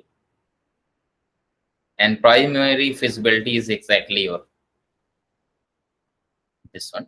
GIs means exactly this one condition. A dual feasibility is your, that is your, the constant, this multiplier should be positive. So this is the Karus, this KKT condition. There are 4 conditions. The stationary condition, using that you can equal to 0, you will get some list of points. In complementary slackness, using that you will get some list of equations, primal feasibility, dual feasibility. Using this, you will, what we will do, you will anyhow will find the values of x, y, z, whatever the variable is there. You'll find the points finally, and then it substitute which one giving the minimum in the minimum, or which one is giving the minimum, that is what going to answer. This is the KKT condition, that 4 conditions we have: stationary, complementary, cyclist, primal feasibility, and dual feasibility. So like if you see the problem based on this, the problem is this one. Let's say I have a minimizing function. Some list of constraints is there. G1, G2, G3. And using that, let's find the solution. This is the problem we have. Sir, can you show the solution for the previous one? The previous one is this one. For this one. Yeah. This is a wrong. I think it made a wrong. The axis made a wrong data type. This is simply I wrote. This is not your own. Yeah, okay, I solved it.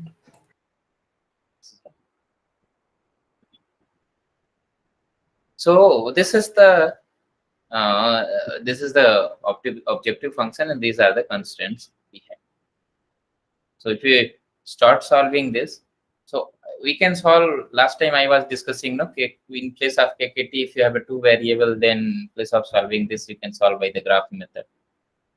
So here it is, GS is not linear, so graphical will not work here. Only will follow the KKT way. See, this GX is some quadratic, the second GX is linear, and third is linear. So even if you do here the KKT here, so if you find the gradient of f, gradient of g, and gradient of this, you find all the gradients. So this is going to be, it's better to write for me. Okay, let me write it. Let's do how much we can able to do it. So if you, let's find the gradient of f. Find the gradient. So this is going to be 2x1 minus 2. Okay, and the next is 2x2 minus 1. This is the gradient of f. Gradient of g is going to be 2x1 minus 1, g1. Gradient of g2 is going to be 1 and 1. Gradient of g3 is going to be minus 1 and 0.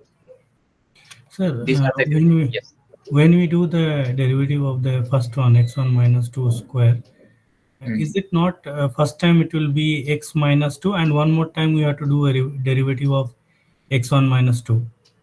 Okay, you have taken that. Okay, okay. Yeah, I have taken already. That is what I have taken. So this is the. So I just quickly did that. Okay, okay, okay. Fine, fine, fine. So now let's do the stationary condition. Let's follow this. So this is the gradient of f plus u1 g1x plus u2 g2x plus u3 g3x is equal to c. So if I found, so what I mean to say here, one thing is that I am requesting you to follow these procedures. Sometimes a question would be asked, not only find the final solution. Question would be asked, find the stationary point, or which one is the stationary point, which one is the complementary slackness, which one is the dual feasibility or primary feasibility.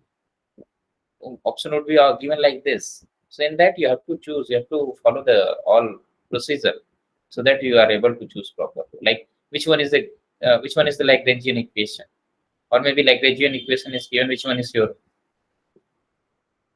stationary point condition. So that you have to follow. So this is going to be 2 of x1 minus 2 comma 2 of x2 minus 1. I think minus 1, yeah, minus 1. This is your gradient of f plus u1 2x1 minus 1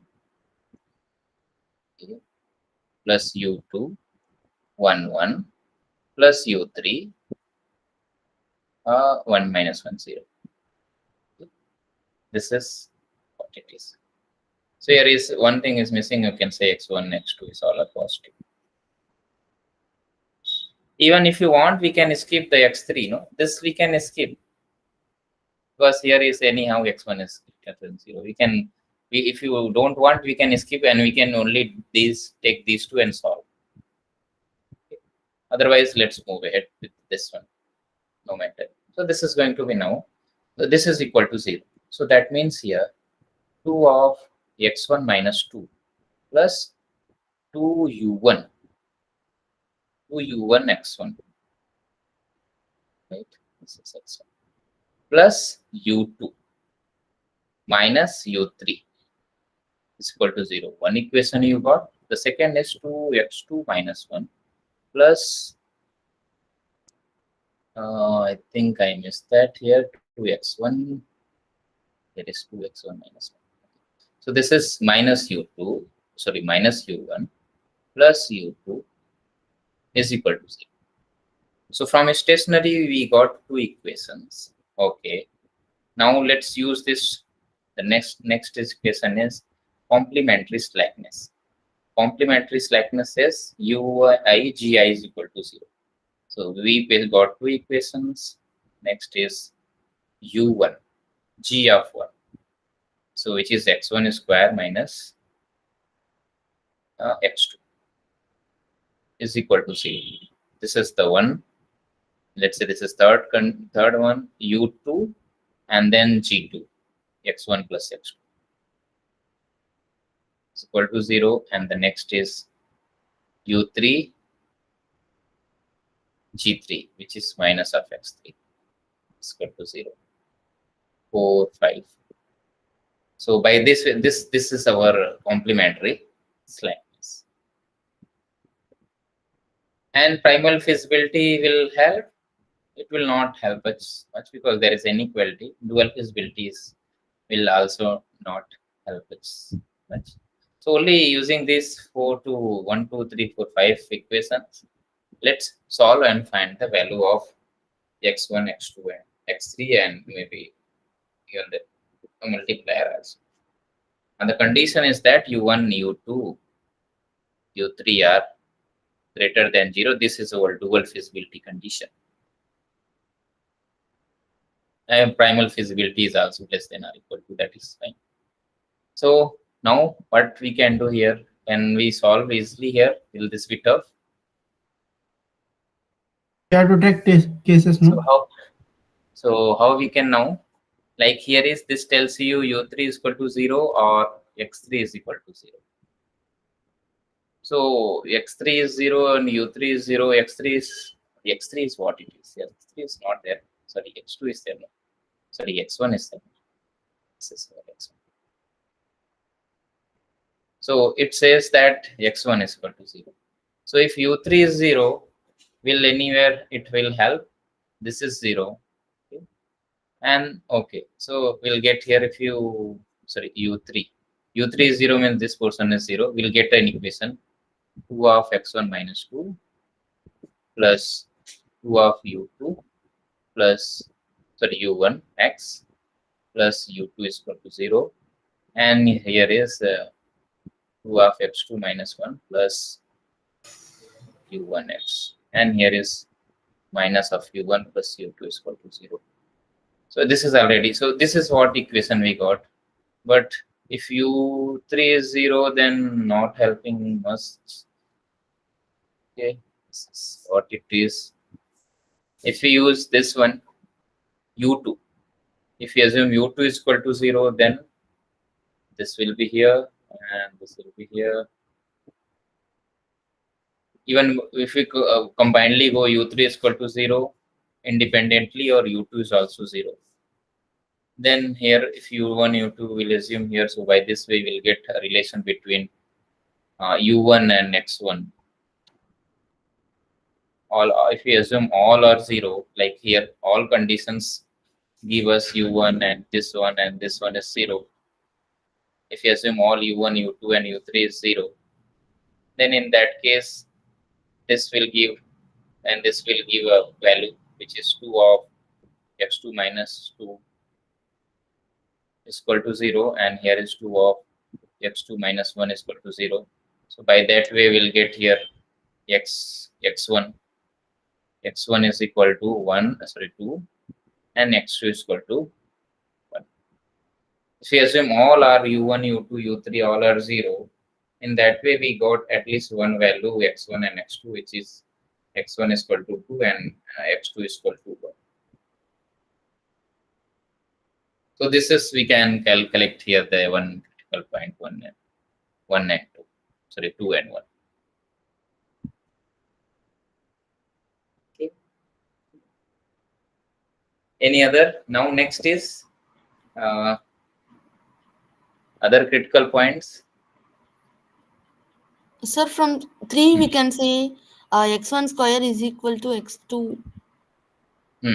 Maybe solve So this now if one. we assume, now we have taken the x1 x2 as 0, now we can assume x1 is not 0, x1 square is equal to, means this portion is 0, this portion is 0. So by that way, okay, so by that way x1 square is equal to x2, and let's use to, assuming to be others are 0, in place of x1 not 0 and x2 and x3 is 0, we can substitute here in this equation, and by that way also it will help you to get one solution, I think. Yes, let's do it. So assuming to be x2 and x3 0, and x1 square is equal to x2, so will that work? Oh, okay, let's see it how it will be. Sir, can you show the constraints once? Constraints are this one. Okay. These are the constraints.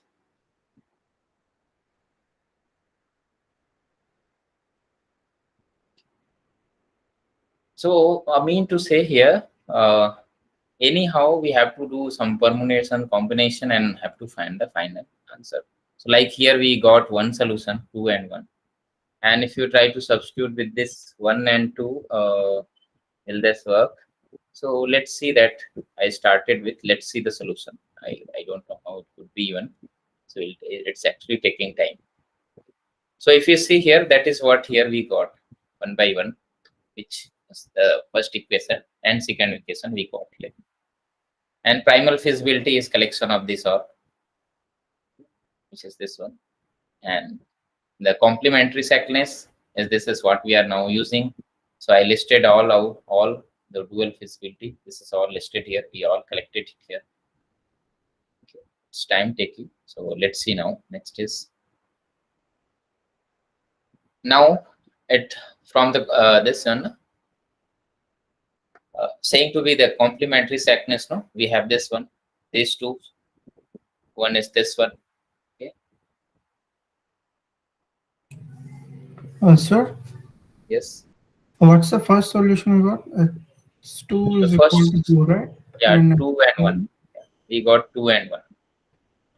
so this is satisfying the constraints, right? Like, Yeah, this is going to, this is satisfying. This is satisfying yeah, all. so, while you take several cases and we check the solution. No, the moment we get the first solution that satisfies the constraint, that would be the solution. In the lecture of I heard lecture. Sorry. In the when you are finding that, sorry. Sir, he means that when we are finding the solution by this method, do we just find the solution and that is the final solution, or do we have to again check if it passes the constraints and everything? We have to actually collect all possible points, no, which is satisfying all. Yes, sir, but we don't need to check all the cases. In the NPTEL video I saw for Sir Gupta sir is there. There he solved KKT conditions and he said the moment we find one solution that satisfies the constraint, that would be the answer. We don't need to check all cases. So in that case, it should be very much clear that what it is asked. If it is asked the maximum or if it is asked the minimum one. Like if you substitute 2, 1, what we'll get here?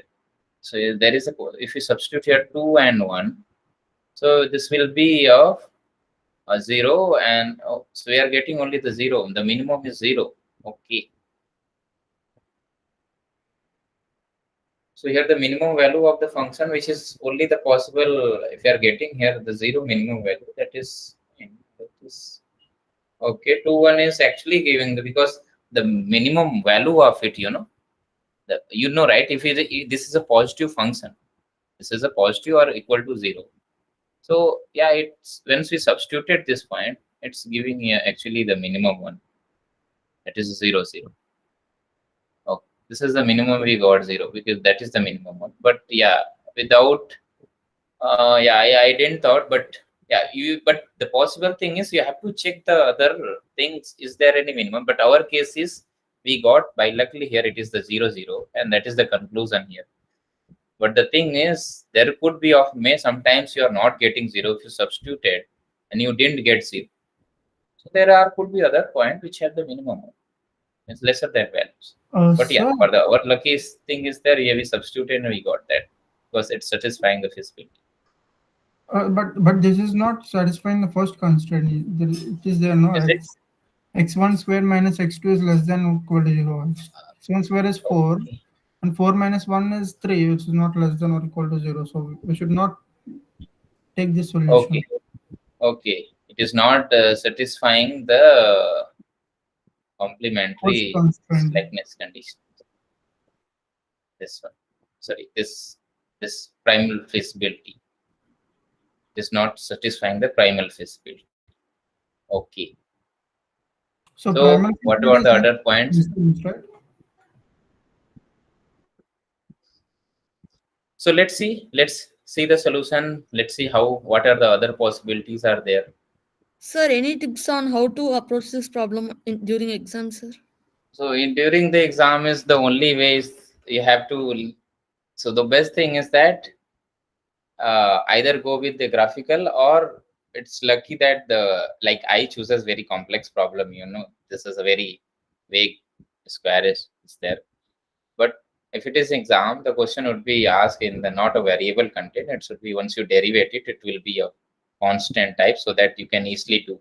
Like here I chooses a very complex problem and I stuck in that variable it is there. But anyhow you have to find the stationary point and this complementary slackness using these two equations, these two conditions. You have to find the value of x and y. Anyhow, that is the way only. No other method if you are if you are doing with the KKP method. And each time you have to check your primer feasibility. Yeah, that is what it is. That means you have to check your whatever the values you got corresponding x and y, check that it is satisfying the feasibility or not.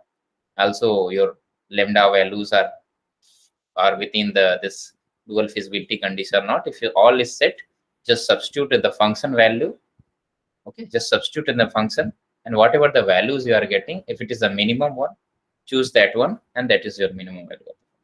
And so you have to list out all critical point. That I mean to say, you have to list all critical point which satisfied these two conditions. Okay, once it is satisfied, then substitute in the function which one is giving the minimum one.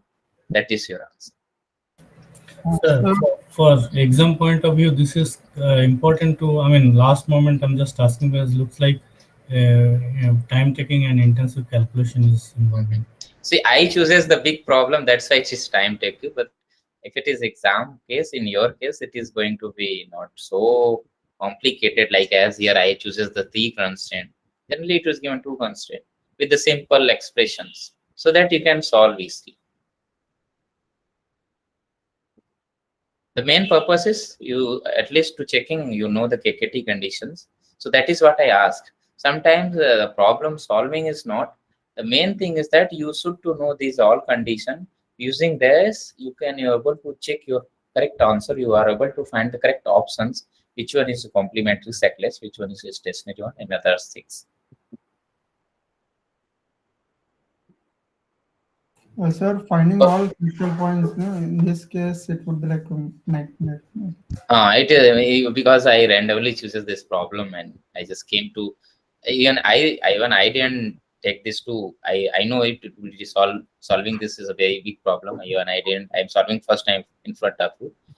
But yeah, this is a big problem I chooses because of this one. If it is a simple x1 is there, no, then easily you can do the permutation combination of equations and you can find the others. But it is square is there, that's why it is become difficult. Sir, but doesn't matter. You just find the critical point. See, we did right the equations, collected all equation. Now one by one, you have to do substitute somewhere here and here, find the values. Yes, someone wants to say something. I think the better if way would the be question had only linear constraints, all the constraints were linear, then what would be the method to solve it? This is the only method. This is the only. Suppose let me change. I guess he means. So I suppose so that is graphical. I can say, let's say I have removed this square thing. Now there are 2 ways actually. I solve this because of this is not linear. But suppose this is a linear, so there are 2 ways. Either you can go with the KKT, or the second method is take these points. So okay, let's do now. I am just remove whatever. I just remove this square one. Let's solve now. So I want to find the minimum of the function, and also I remove this one. Let's make it easier and let's solve at least one problem. Okay, I just remove this. Now if we have this function, I want to find the minimum of it with these constraints. So one method is you can do with the KKT. I will also do. Let's do with the one another method, graphical. Graphical is that take the constraint. Let's say this is your G1.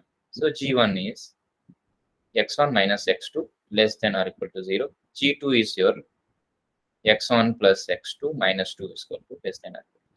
So what you can do, using these constraints, draw your feasible region. x1 and x2 are positive. Draw your feasible region. So this one will give this. You can thought this as a line. x1 is equal to x2.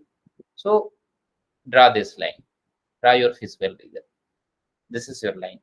And the second line is this one. x1 plus x2 is equal to 2. That means this is your x1 and suppose this is your x2. So x2 is equal to minus x1 plus 2. So it will intersect somewhere here. So the second line is going to be somewhere like this. So this is your G2. This is your G1. So now it is said less than or equal to means this region. And it is also less than or equal to means this region. The intersection one, and also here this is positive means the best feasible region is now the feasible region. Finally you can find this one. This is your feasible region. This is your feasible please. Now the case is where is find the intersections point. So these are the intersection point. So, sorry, not correct, corner points. Select all corner points. So this is already 1, 0, 0 corner point. Fine. This is your 0, 2, sorry, 2, 0 corner point. And this is you need. So let's solve. How you can get? Solve these two line equation. X1 is equal to X2. And this is we have. So you can substitute in the second equation. This is going to be X1 plus, again, in place of X2, you can write X1 equal to 2. So X1 is equal to, it will give 1. And so X2 is equal to, so at this point is your 1, 1. Now check your, now substitute in the function, substitute the, these are at coordinate attain the maximum or min. So at 0, 0, attain, compute the function value. Our function fx is f of xy, f of x1 and x2 is x1 minus 2 whole square plus x2 minus 1 whole square. So at 0, 0, it is going to be 4 plus 1, which is 5. At 1, 1, it is going to be 1 plus 0. 1 it is. At 2, 0, it is going to be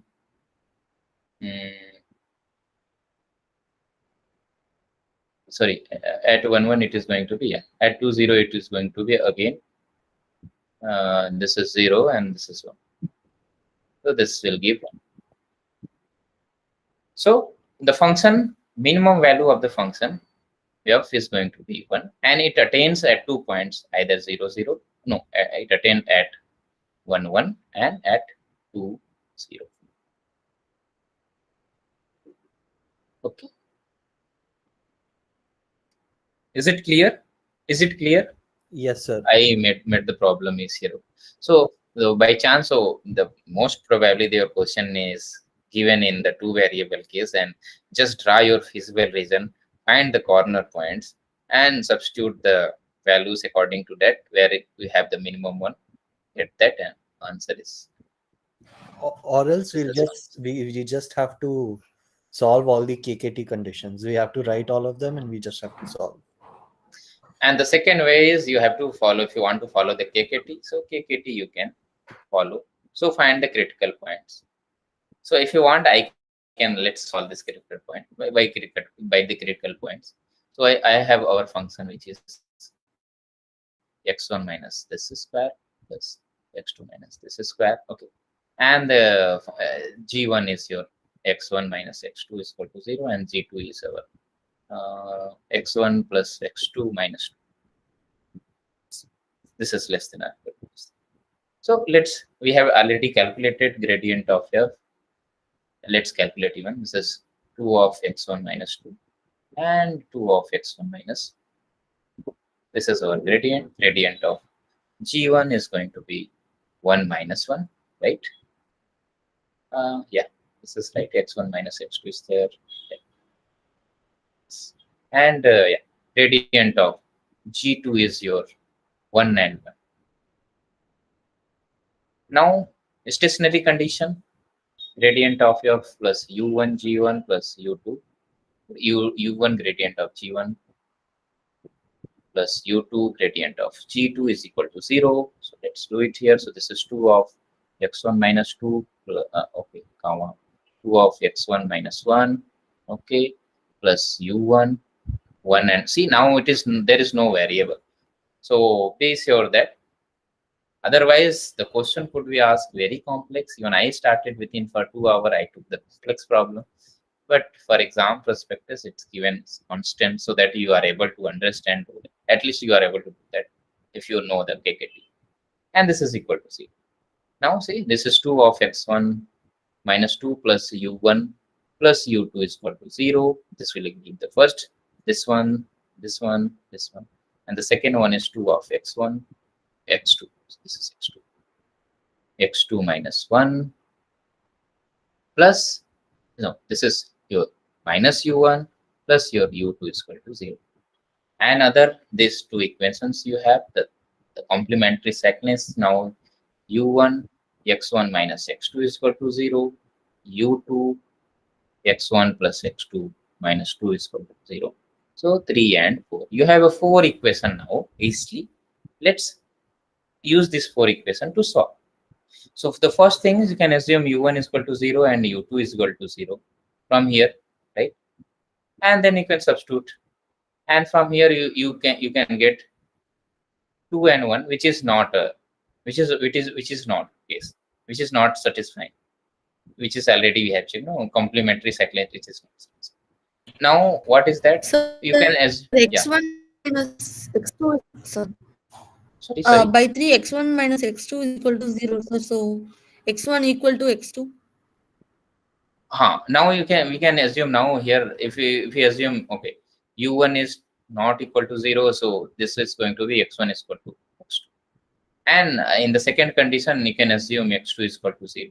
So you can now substitute in the equations, the first equations, and if you substitute in the first, even if you assume x1 is equal to x2, so no need of, if you assume x1 not equal to 0, only this one, you can substitute in the, no, we cannot. Okay, so let's use this one. So let's substitute in the. How will we know which one u1 is equal to or x1 is equal to x2? How will we know? Sorry.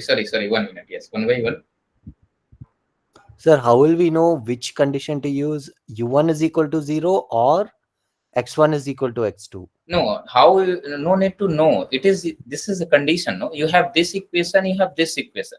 So you have to take your possibilities. Like you can choose u1 if you this third equation gives that either u1 is equal to 0 or x1 minus x2 is equal to 0. So if you assume this one and start, if you take this one and you use somewhere to get the values, like if you substitute here and here. So if you substitute u1 is equal to in this equation, you will get here 2 of x1 minus 2 plus u2 is equal to 0, and 2 of x1 minus 1 plus u2 is equal to 0. Okay, once you use this tells you if you subtract here, so I proceed only with this condition. So you will reaches somewhere, okay, somewhere you will start reaches. If not reaches, then use the second one also. It tells either u2 is equal to 0 or this portion is equal to 0. It is totally in your hand. There are so many possibilities, and there are so many combination is becoming. According to that, take the possible combination, reaches to the answer. Like here I choose this u1 is equal to 0. If I subtract these two, this will give 2 of x1, maybe here, what is this? 2 of 2x1 minus 4 minus 2x2 minus s2 is equal to 0.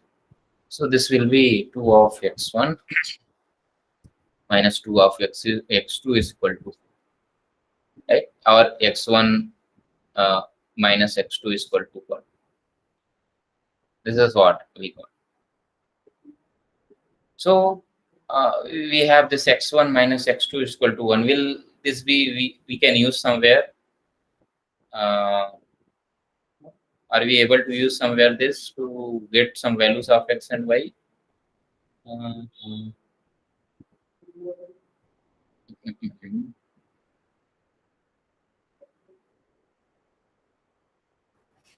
Sir, we can write one variable in terms of another and substitute in 4.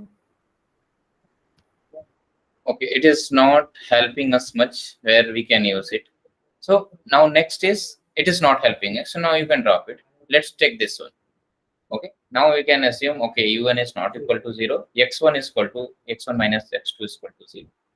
Okay, and from the third, let's assume that u2 is equal to also 0. Because this will give, right? This will give u2 is equal to 0 or this person is 0. So let's proceed with these two conditions. x1 and x2 is equal to 0, and this is x1 minus x2 is 2, and this is 0. And let's substitute in this equation, in the first equation. This will be, okay, this says that x1 is equal to x2.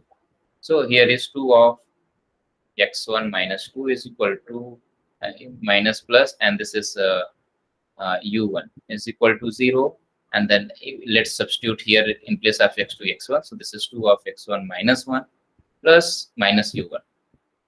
Minus u1 is equal to 0.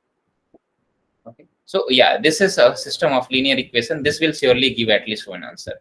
So this will be of 2 of x1 minus 4 plus u1 is equal to 0, and this will be 2 of x1 minus 2 minus u1 is equal to 0. So if we add these two equations, this will be 4x1 and minus 6 is equal to 0.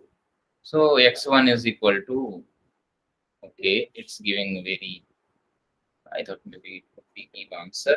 This is 6 by 4. Am I doing wrong somewhere? This is 2 minus something here. This will give x1 is equal to 6 by 4. And x2 is also same is there. So 6 by 4 is there. Okay. Let's check the feasibility here. Is this satisfying feasible? This feasible condition. 6 by 4 is that. Our problem is 6 by 4. Yeah, this is there. This is satisfied. And is this about what about this one? This is 6 by 4 plus 6 by 4 minus 2. So this is going to be 12 by 8. Sorry, 12 by 4 minus 2. So 3. So this is greater than 0. It's looking. So again, this will not much useful. We got one reason, but not Sir, satisfying the feasible. Yes. If we keep u2 to be non-zero, and can you just shift to the left, sir, just a bit, where we were writing down the statement? Okay. Yes, sir. Here, if we keep u1 to be not zero and also u2 to be not zero, we can substitute in statement 4, sir. Even we can go with like that. If we 2 minus 2 is equal to 0, then it will we be can go. 1 comma 1, sir. Even if we assume it here that u1 is not 0 and u2 is not 0, in that case we have x1 is equal to x2, and the second one is x1 plus x2 minus 2 is 0. This is what we have. So yeah, by this way we are getting one solution. I think it will give, this is a solving.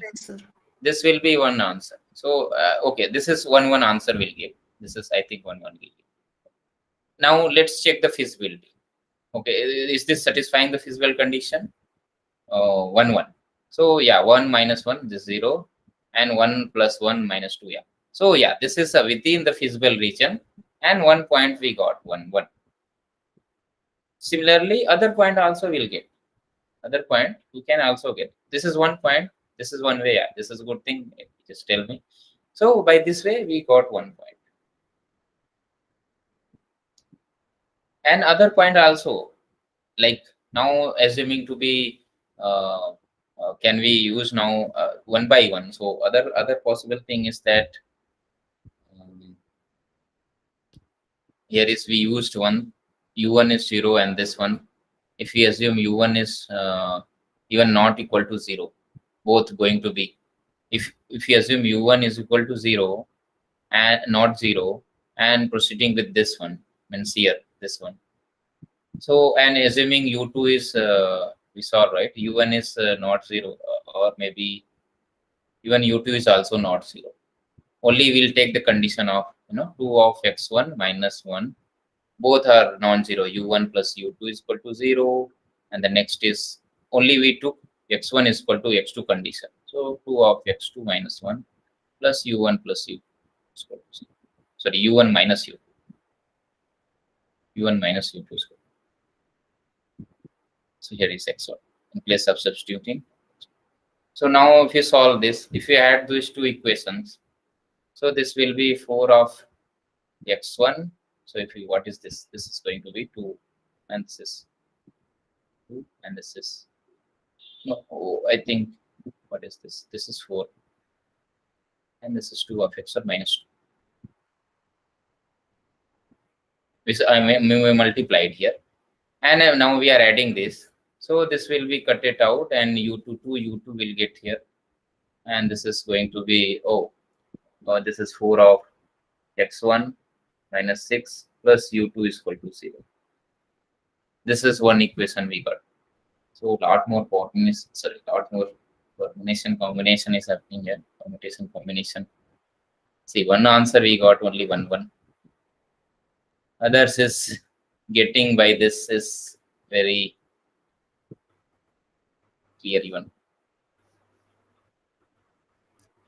So mean to say, by these 4 conditions we have to reach the answer. One we got, and similarly we have to check for other which one is giving by substituting or anything. Can we get other values also of x1 and x2? Even from here, if you substitute u2 is equal to in the first equation, u2 is equal to 4x1 minus 6. Okay. If you substitute this into first equation, okay, and still u1 make the problem, okay, still it will not give the answer. Okay. Sir, maybe it is not fair us, but is it important for exam point of view, this problem KKT? Any simple form, we may expect a question from this. Yeah, the thing is that we have solved one problem by the graphical, but by the KKT is you have to do practice. Okay. So that is what I am saying. If you are there is in your two variable, if you are in two variable, the best thing is go with the graphical very easily, and remember the other KKT conditions so that you can check the options. Okay. Got it, sir. Sir, if it's okay, can you Sorry, please sir. go for like top 1 or 2 most important topic from week 1 to 8, sir? Just the overview, sir, not in detail. Okay, so important topic, yeah. So in the important topic From week 1 to 8. Week 1 to 8. So the one thing is like, let me list out even. Projections. Okay. Projections, you can consider the eigenvalues, eigenvectors.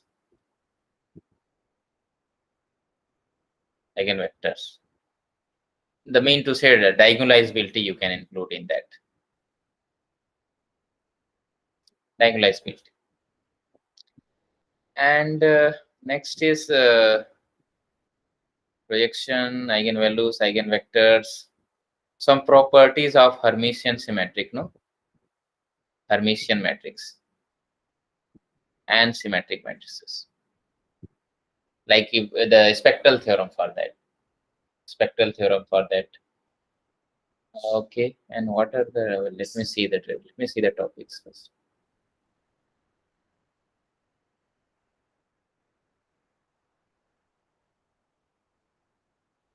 Within week 1 and 2, you can make week 1 as important. Like finding the encoder, decoder, some errors. Some errors. You can remember it, please, so that you can find some errors, whatever the supervised learning and supervised learning errors you have to calculate, right?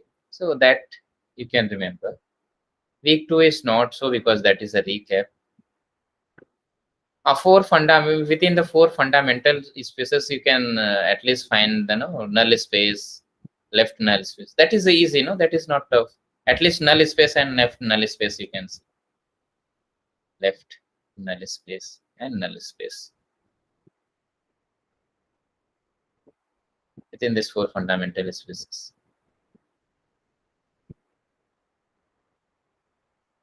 And yeah, orthogonality, it is already within the projection. Projection is contained the dot products and other things.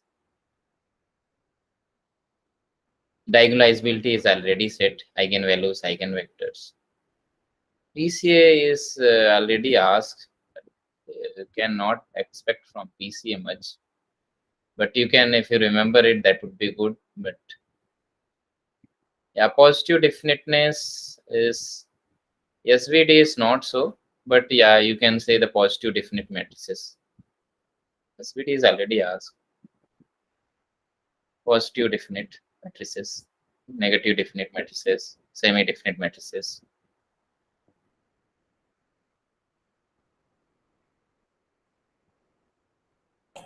Sir, do we need Hoeffding inequality? Sorry. Hoeffding. Hoeffding inequality. Sorry. Yeah, it is in the weak problem.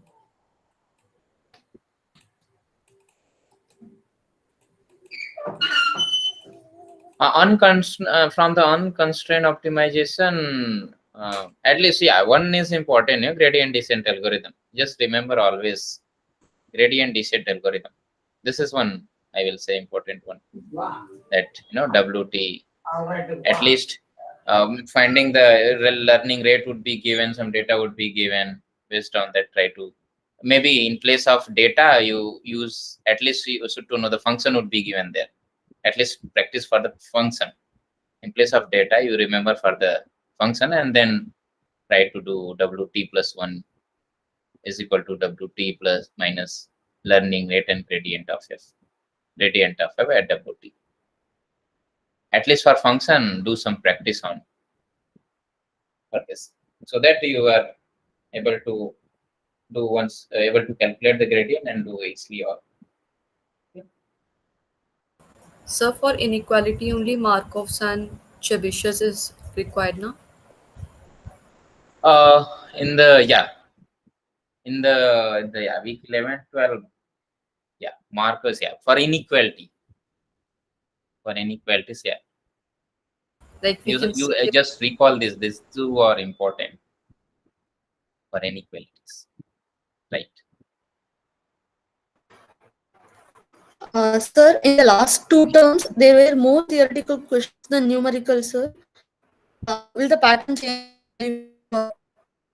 But before that, there are many calculation-based questions. Sorry, your voice is breaking, Lalita. Sorry.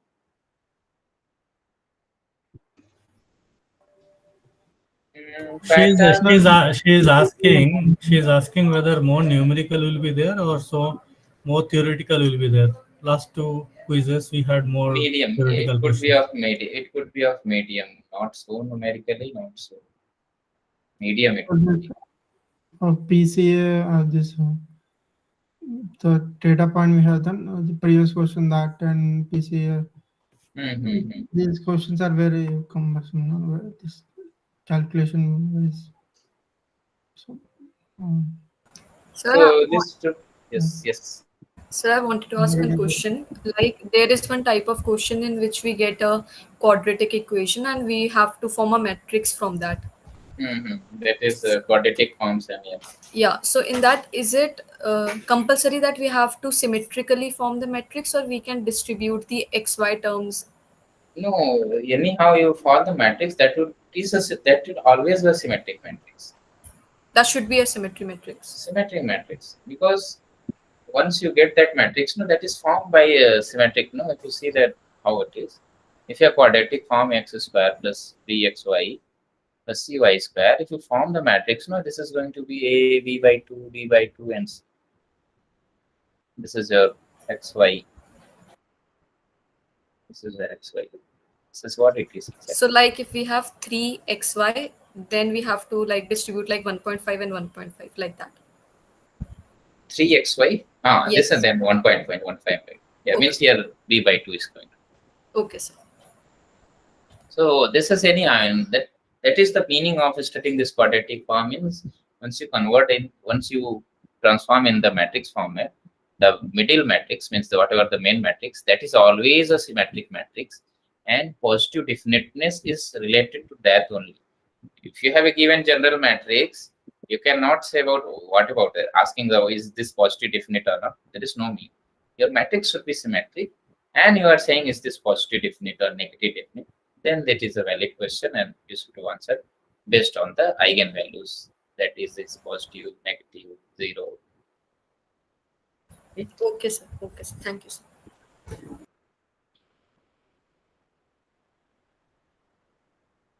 Any other doubt? Okay, and related to that problem, maybe I will solve in a proper way so that at least I will give the solution. Maybe in that because of time, it's giving more. We expected more than 2.5 hours. So Sir, yeah, that is calculative. One suggestion is again try to whenever you have two variable case in KKT, try to solve with the graphical just now whatever we have solved, so that your time will be skipped. Okay, if you are not able to solve, then do the KKT. That would be good. Or a question would be asked in the KKT is asking like which one is the slackness condition, which one is the feasible condition, dual feasibility. So for those purpose, at least you used to know that okay, these are some conditions and which option is correct to choose. At least for that purpose, try to practice so that you are if you are not able to do with the graphical, you can able to do with the KKT also.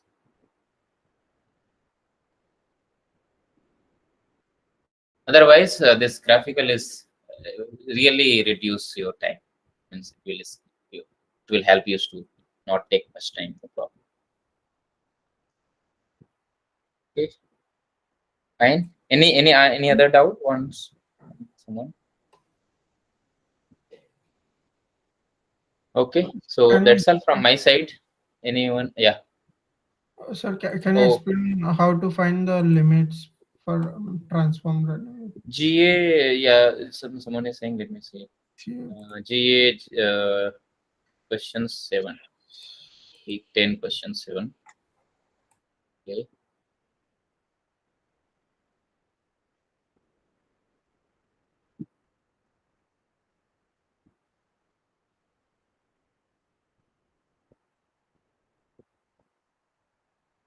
Okay.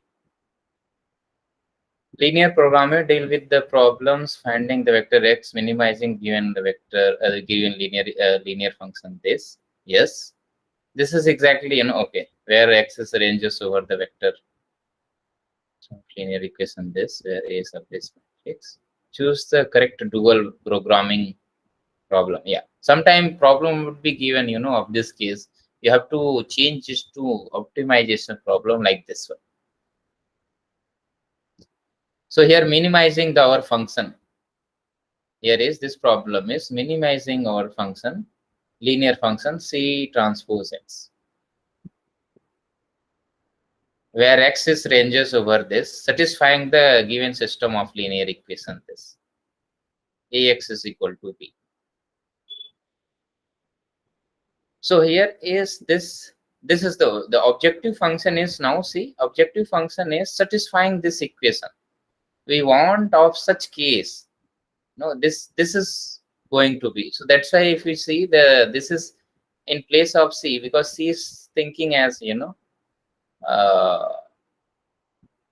you see it here, the all options are in given the B case because linear function satisfying the system of linear equation this one.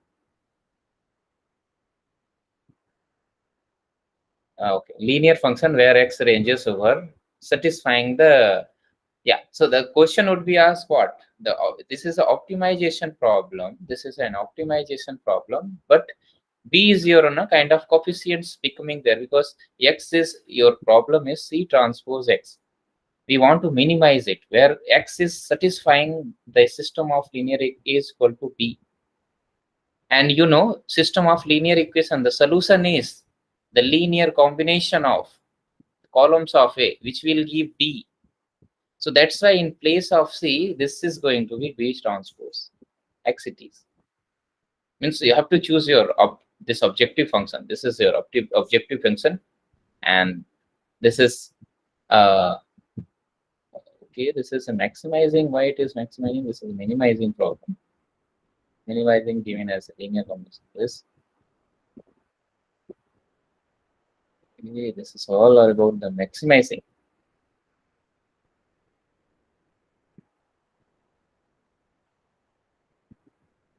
Linear programming deal with the problem of finding the vector x, minimizes given linear function C transpose X, where X ranges over all vector specifying the system.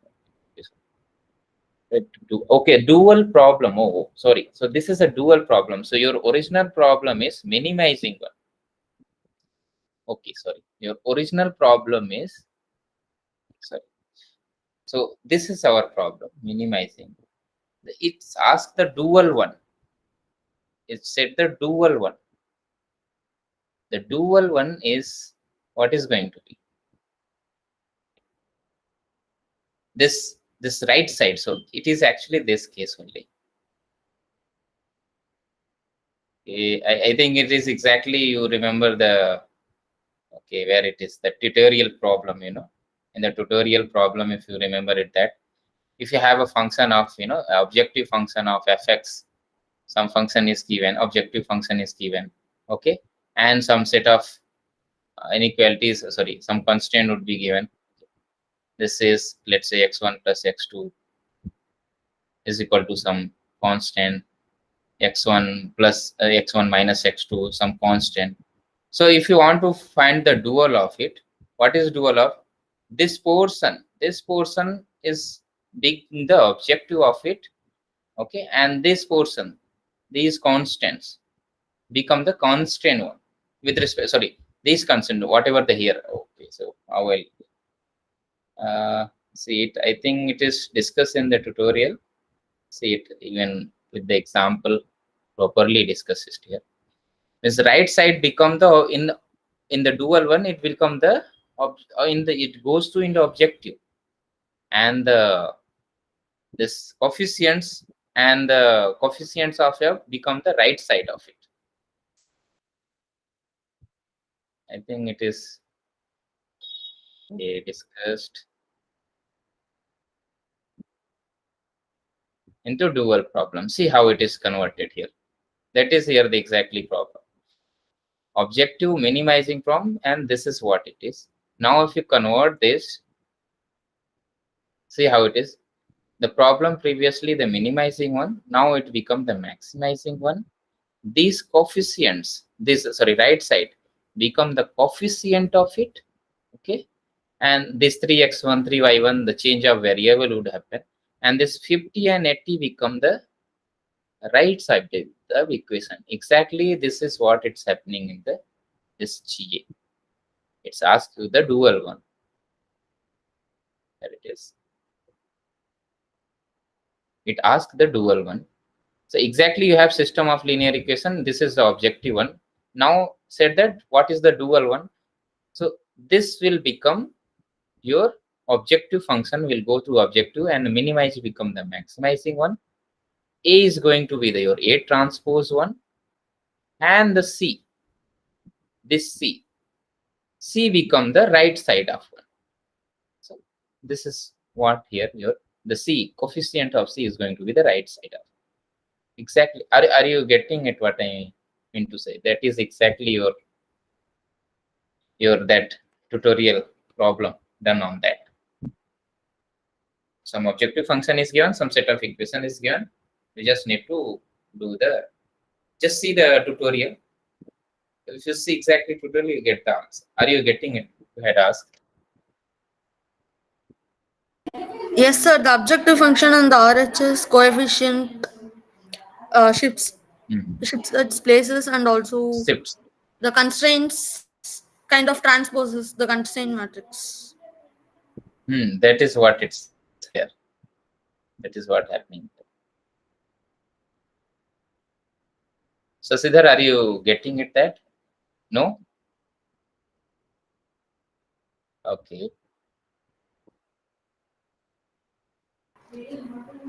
Sir, it won't change inequality sign, right, sir? When shifting? No. While shifting, it will change, right, also.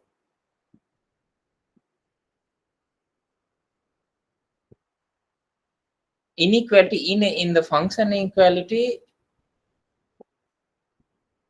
see, it will change the inequality also. So that is what I am saying. It will change the inequality also. This greater become less than. So let me write that even. So I think solution is given for that already. That is a GA problem. So solution would be given. So here the problem is, our problem is minimizing the function C transpose X, where AX is equal to B is there.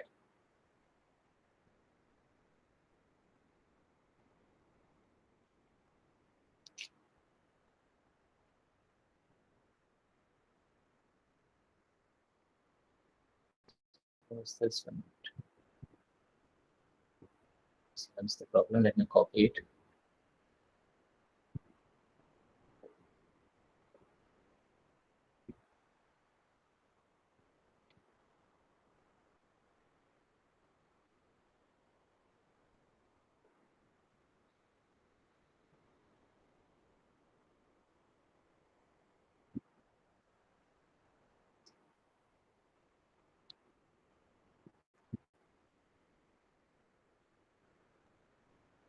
So here this problem is minimizing and the condition that function where X ranges over all the vector of satisfying. This is your given as a constraints.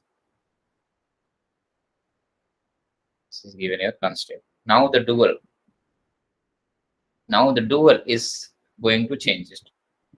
So whatever this B is there, this will be now dual is going to be max of it, and this is B transpose S. Whatever this one is going to be this one. Now the coefficient here 3 of x1 3x, that coefficient, the variable, whatever the here is, that is going to be changed. Also this is going to be anyhow, this is going to be A transpose Y. This is going to be A transpose Y. Now this is equality and this is converted in the inequality. That is what Sasi's, I think, have the issue, right?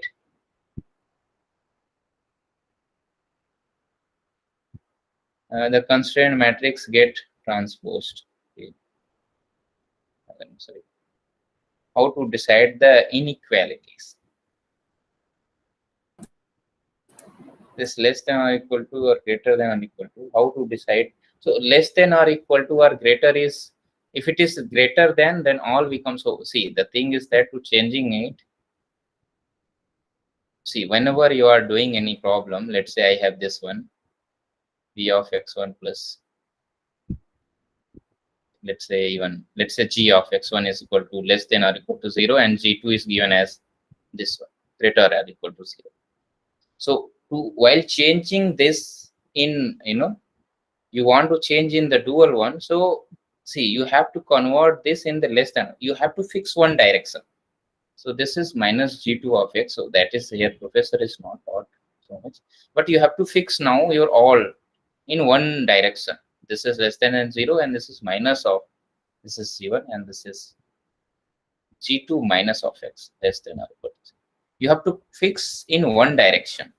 Once you fix in one direction, then the dual will be for g1 is also, after converting, let's say g prime x, you are getting this will be greater or equal to 0, and g2x will be greater or equal to 0. This is how it is. You have to fix one direction, and then it will be changed in the reverse. This is how it will. You have to fix at least one.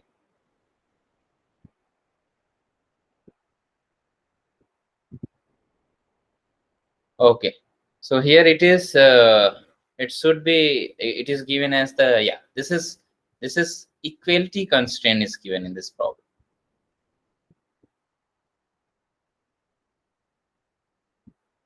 So in this problem here we have the equality. This is given in the equality constraint. So in the dual one, actually, okay, this is even equality is given change. I will tell you. I haven't remembered that. This is very short formation taught here. So see, actually, whenever you have a equality constraint, there is one condition I am missing it. What is the reason? Let me see. Check the solution. What is the reason given there? But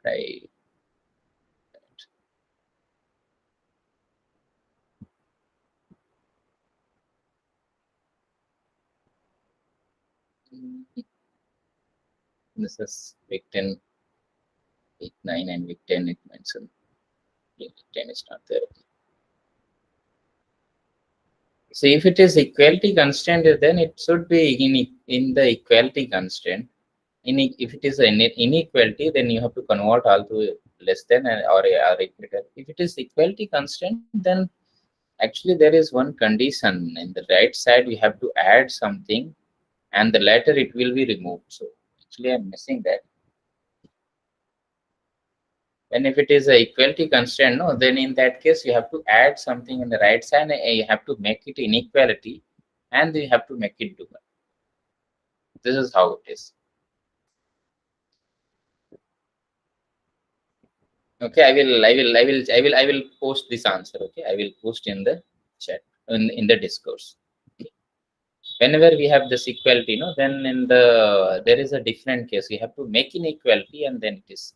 I think solution is not there. I to check it there. Okay. Sir? Yes. Yes, Kiran. Can you explain how to find the limits for transform? Sorry. How to find the limits for transformed random variables? Transform Random variables. Like limits. Limits for random variable. Yeah, for this question. Okay, the stat part is I'm not sure about it.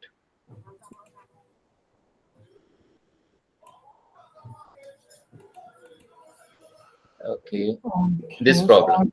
Yeah, I got the solution almost. I don't know how to find the limits.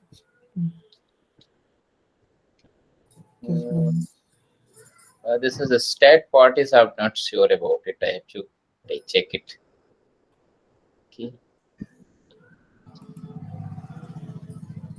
Stat part is to check it. Then I will be able to answer it.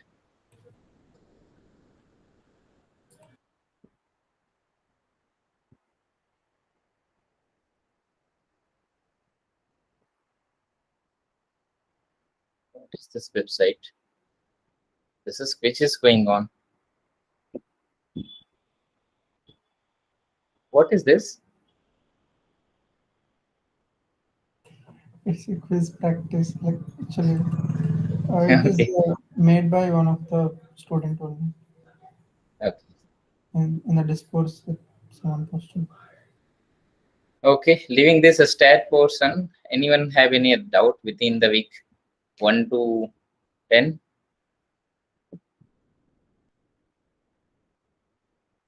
Okay, that's Sir, all. Sir, yes. Can you assume we don't have this much cumbersome calculation exam? Sorry, this much? We don't have much time in exam, no, so. So, can you assume we don't have this much cumbersome calculation?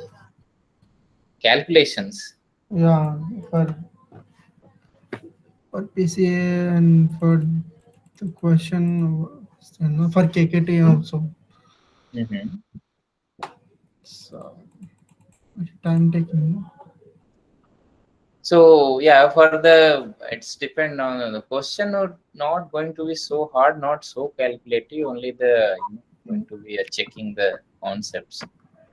Not so calculative. Maybe sometime calculating the gradient descent is bit calculative. Except that not so. Generally, if you see it here in the KKT, at most 2 variable question would be there. Very less chance 2 and 3 variable, because even the 3 variables would be there. Then we are stuck in solving 2 variable. Then how it would be? So once you have a 2 variable case, you can solve with the graphical easily. This is how it is. Eigenvalues, eigenvectors, or calculating the characteristic is also not going to be beyond of 3 orders. Not going to be so calculative. It's depend on. But questions are straightforward, not tricky. Okay. Not going to be tricky. If you know the concept, you are able to. Okay. That's all. Thanks. Thanks for joining. Okay, and all the best for tomorrow. Thank you. Sir, if the question is wrong and if he did not answer, means what will happen, sir? So first of all, try to answer. If you are getting that the question is wrong, okay, KKT try to questions, answer it. I tried to answer. Actually, KKT questions in the sets are really less. One of the KKT question had wrong values, so that's why I'm asking. So the best thing is try to answer as much as possible you can answer. Okay, and Okay, if it sir. is wrong, then it's decided by the team that how it could be. But try to answer. If you are getting there is a wrongness, still try to answer yourself. Try to answer Yeah, okay. from yourself. Yeah, okay. Try to attend Thank the you, sir. problem. And from which week to which week, maybe last 4 or 5 weeks is enough for the questions from eigenvalues and all that. Sorry, not clear. No. What kind of questions will be there in eigenvalues, or it will be like Mostly the diagonalizability, will that be diagonalizable, or find the eigenvalues and eigenvector, or maybe of diagonal form also. Yeah, that much will go. Yes. So SPD, PCA and all will not be there. Okay. Thanks everyone. Thanks for joining. All the best. Thank you so much, sir. Best of luck. Thank you. Okay.